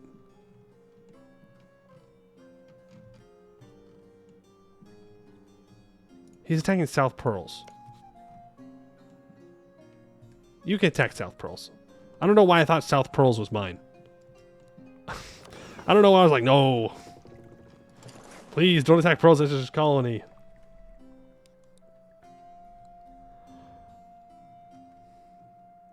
Alright, I'm holding the line on the Highlands province.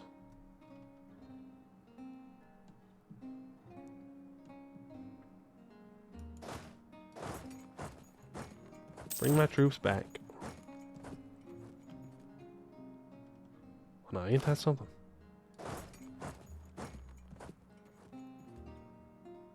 Ain't that something? No! He's cheating. He's cheating. He's cheating. He's cheating. He's cheating. That is so toxic. Who are you? Ooh. When Blostop's guaranteeing your independence, it's Jover for you. It's so Jover for you.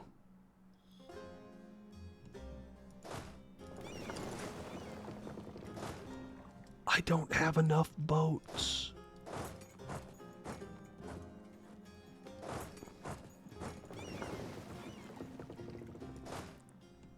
Run. Can I get access to Pearl's Edge? No, for some reason he doesn't like me. Hold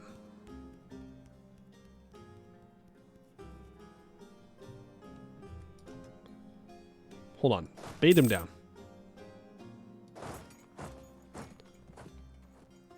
Yeah, look. My troops, they're over here. Look.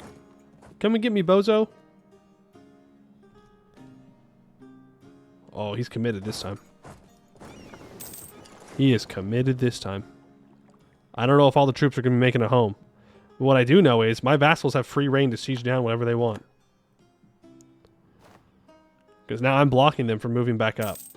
So if they want to move back up, they've got to get through me. Suckers. Vassals can do all the sieging, and we're fine.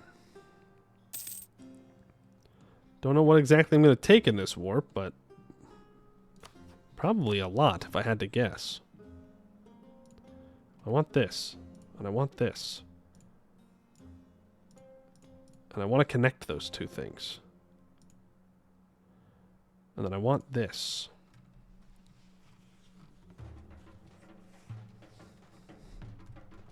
So that's what I'm taking from him. And then from the main guy, we just, we take everything.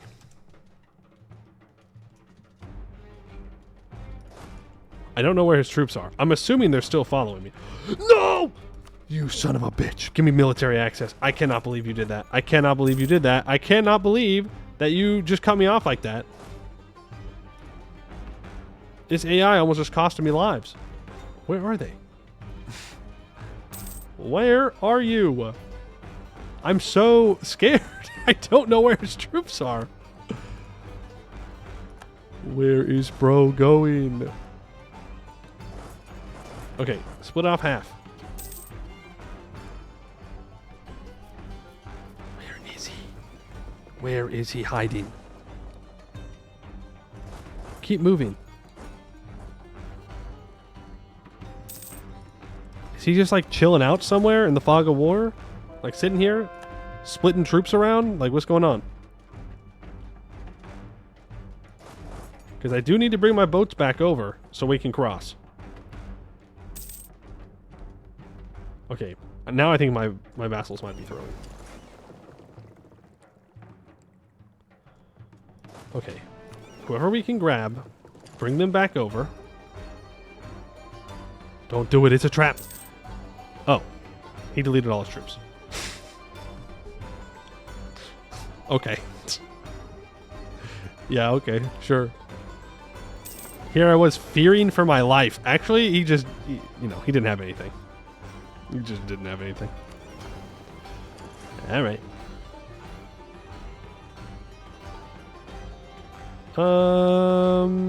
We can send our transports around without heavies, right? Surely they don't have any other ships I don't know about? Eberthil.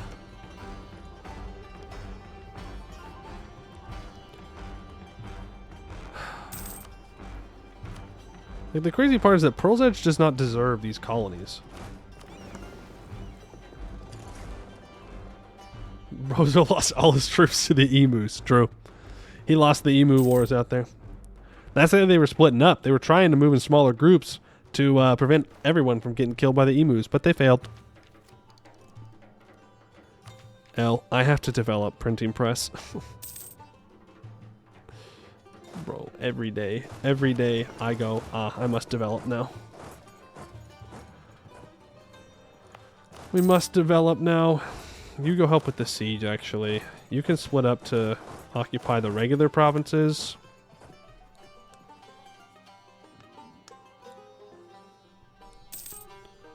We can think about some peace deals, probably. Hopefully. And then Khugra. It's gotta be. Who's got the most control of this node? Pretty evenly split between a lot of people, which is kind of unfortunate. But like, I have to get up here and just take this entire node. And probably take the Ket Highlands as well, maybe. Like, they steal so much trade power from me. I don't understand. Well, I do understand. It's because they have a lot of caravan power, and I do not. But still.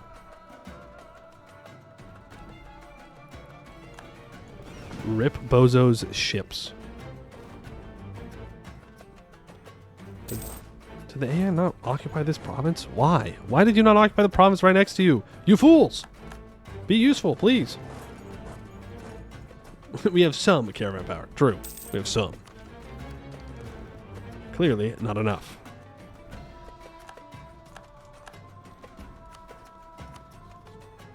I already did this peace deal. Why are you making me redo it? Oh, it's so annoying. What do you mean no? That's 108% overextension also, by the way. Maybe I'm going a bit crazy with that peace deal.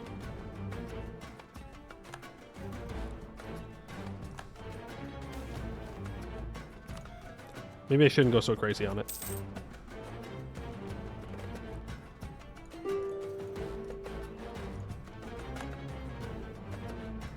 Maybe I don't take this center of trade. Take a bunch of money.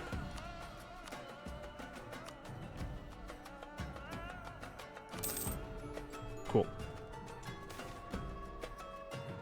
Give me that missionary strength. Why not? And last but not least, take these two provinces. That will be a full annexation. That is victory. 83% overextension. Not too bad. Bada bing, bada boom. We're good. Add that province to a trade company. And add this province to a trade company.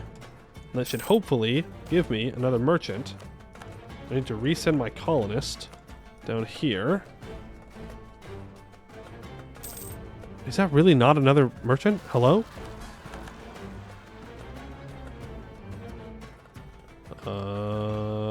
47.5. Scammed. Actually scammed. Legitimately scammed. I don't know how that could be possible. Whatever. We'll get it eventually. I also saw that we're very close to getting this into our thing. Close sites at 24. I could think about a war to grab this coastline off the halflings. Only problem is all the halflings are allied to each other. So that would be a bit concerning. But we could do it. We could also just go to war with Khugra, which is probably what I want to do. I still have access through you. Don't know how long I'm going to keep that access for. Let's move our siege stack north. Move our regular stack down here. I need to build a spy network on him, but I can't go to war with him yet until I want to fight Blois. And if I'm fighting Blois, I'm declaring war directly. Because I have cores I want to take. So there's that. I can make some more claims on Khugra. Pull back. And that'll work. They're halflings? I mean, that's true. They are halflings. It's not like they're going to be that crazy. I also don't need this fort. But I will... well...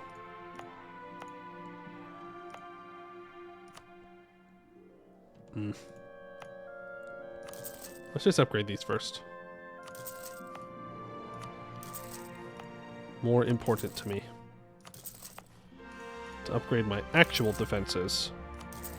Where I know I'm going to maybe need them. I don't know. If people are sieging this stuff down, we're already in a pretty bad spot.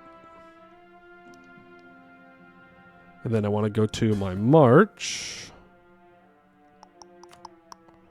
Fortify subject in their capital. We cannot construct buildings in this province.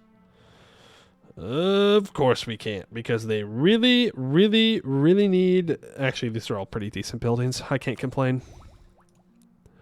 I don't have too many Diplo relations, though.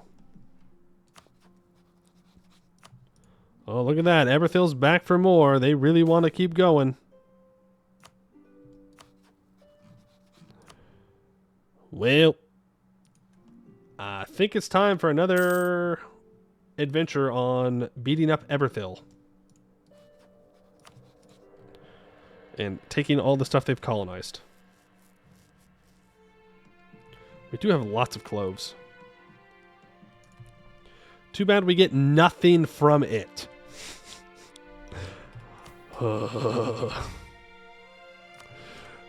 Get cloves, get trades, get colonies.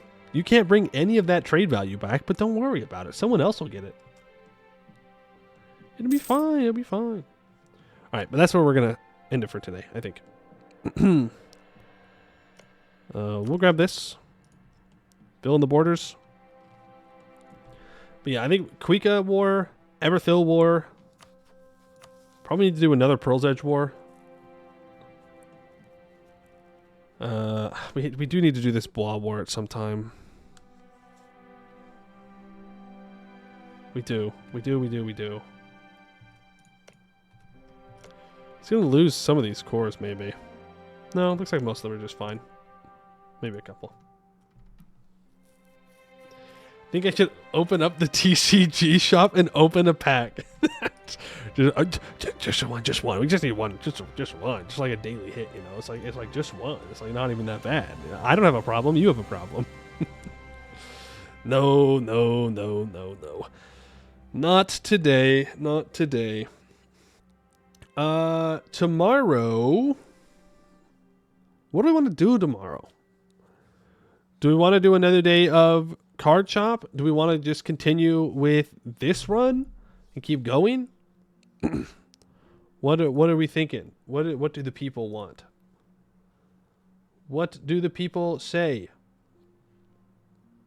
Because honestly, I'm kind of down for both or any of the above. You like to keep changing.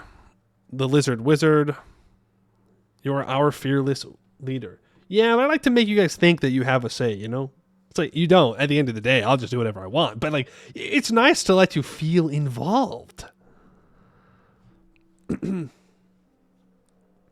bum, bum, bum, bum, bum, bum, bum, bum, bum. I am looking at someone to raid right now, by the way. That's why I'm not paying attention. You need to vote. Maybe. No, I think we'll just do this. I think we'll do this again. I think we'll continue with this run tomorrow. I don't think we're going to be able to finish it, though, is the thing. I think it's going to take at least 2 more, possibly 3, to get it done. But then after this, I want to go back to TCG Player or TCG Card Shop. And you know what? People should come hang out. I know it's not Anbennar, and I know it's scary, right? It's scary not to watch strategy game, but I promise it's fun. We hang out, we vibe. It's a good time. Plus, we open packs. We open card packs, and I've got pretty good luck. I'm just saying. All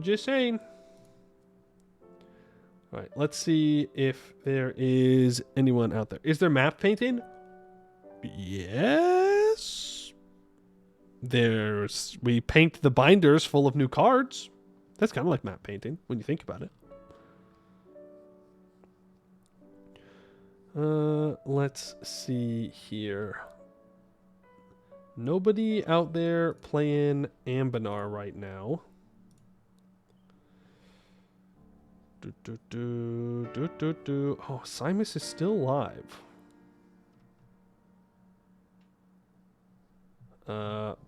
It's been 5 hours, though. He might be done soon. You know what? Doesn't matter. We send it. We go say hello to Simus. It's been a while. So just yapping, really, then. You could say that. You could say it's a whole stream of just yapping. Yes. The yap skippers, they will become the yap enjoyers. Forcibly or because they convert. One way or another. All right. That's going to be it for today. I'll be back tomorrow. Thank you all. Well, maybe. If I don't have jury duty. But I'll let you know in the Discord. !point Discord. That's going to be it for today. I'd like to thank you all for watching, and I hope to see you in the next one.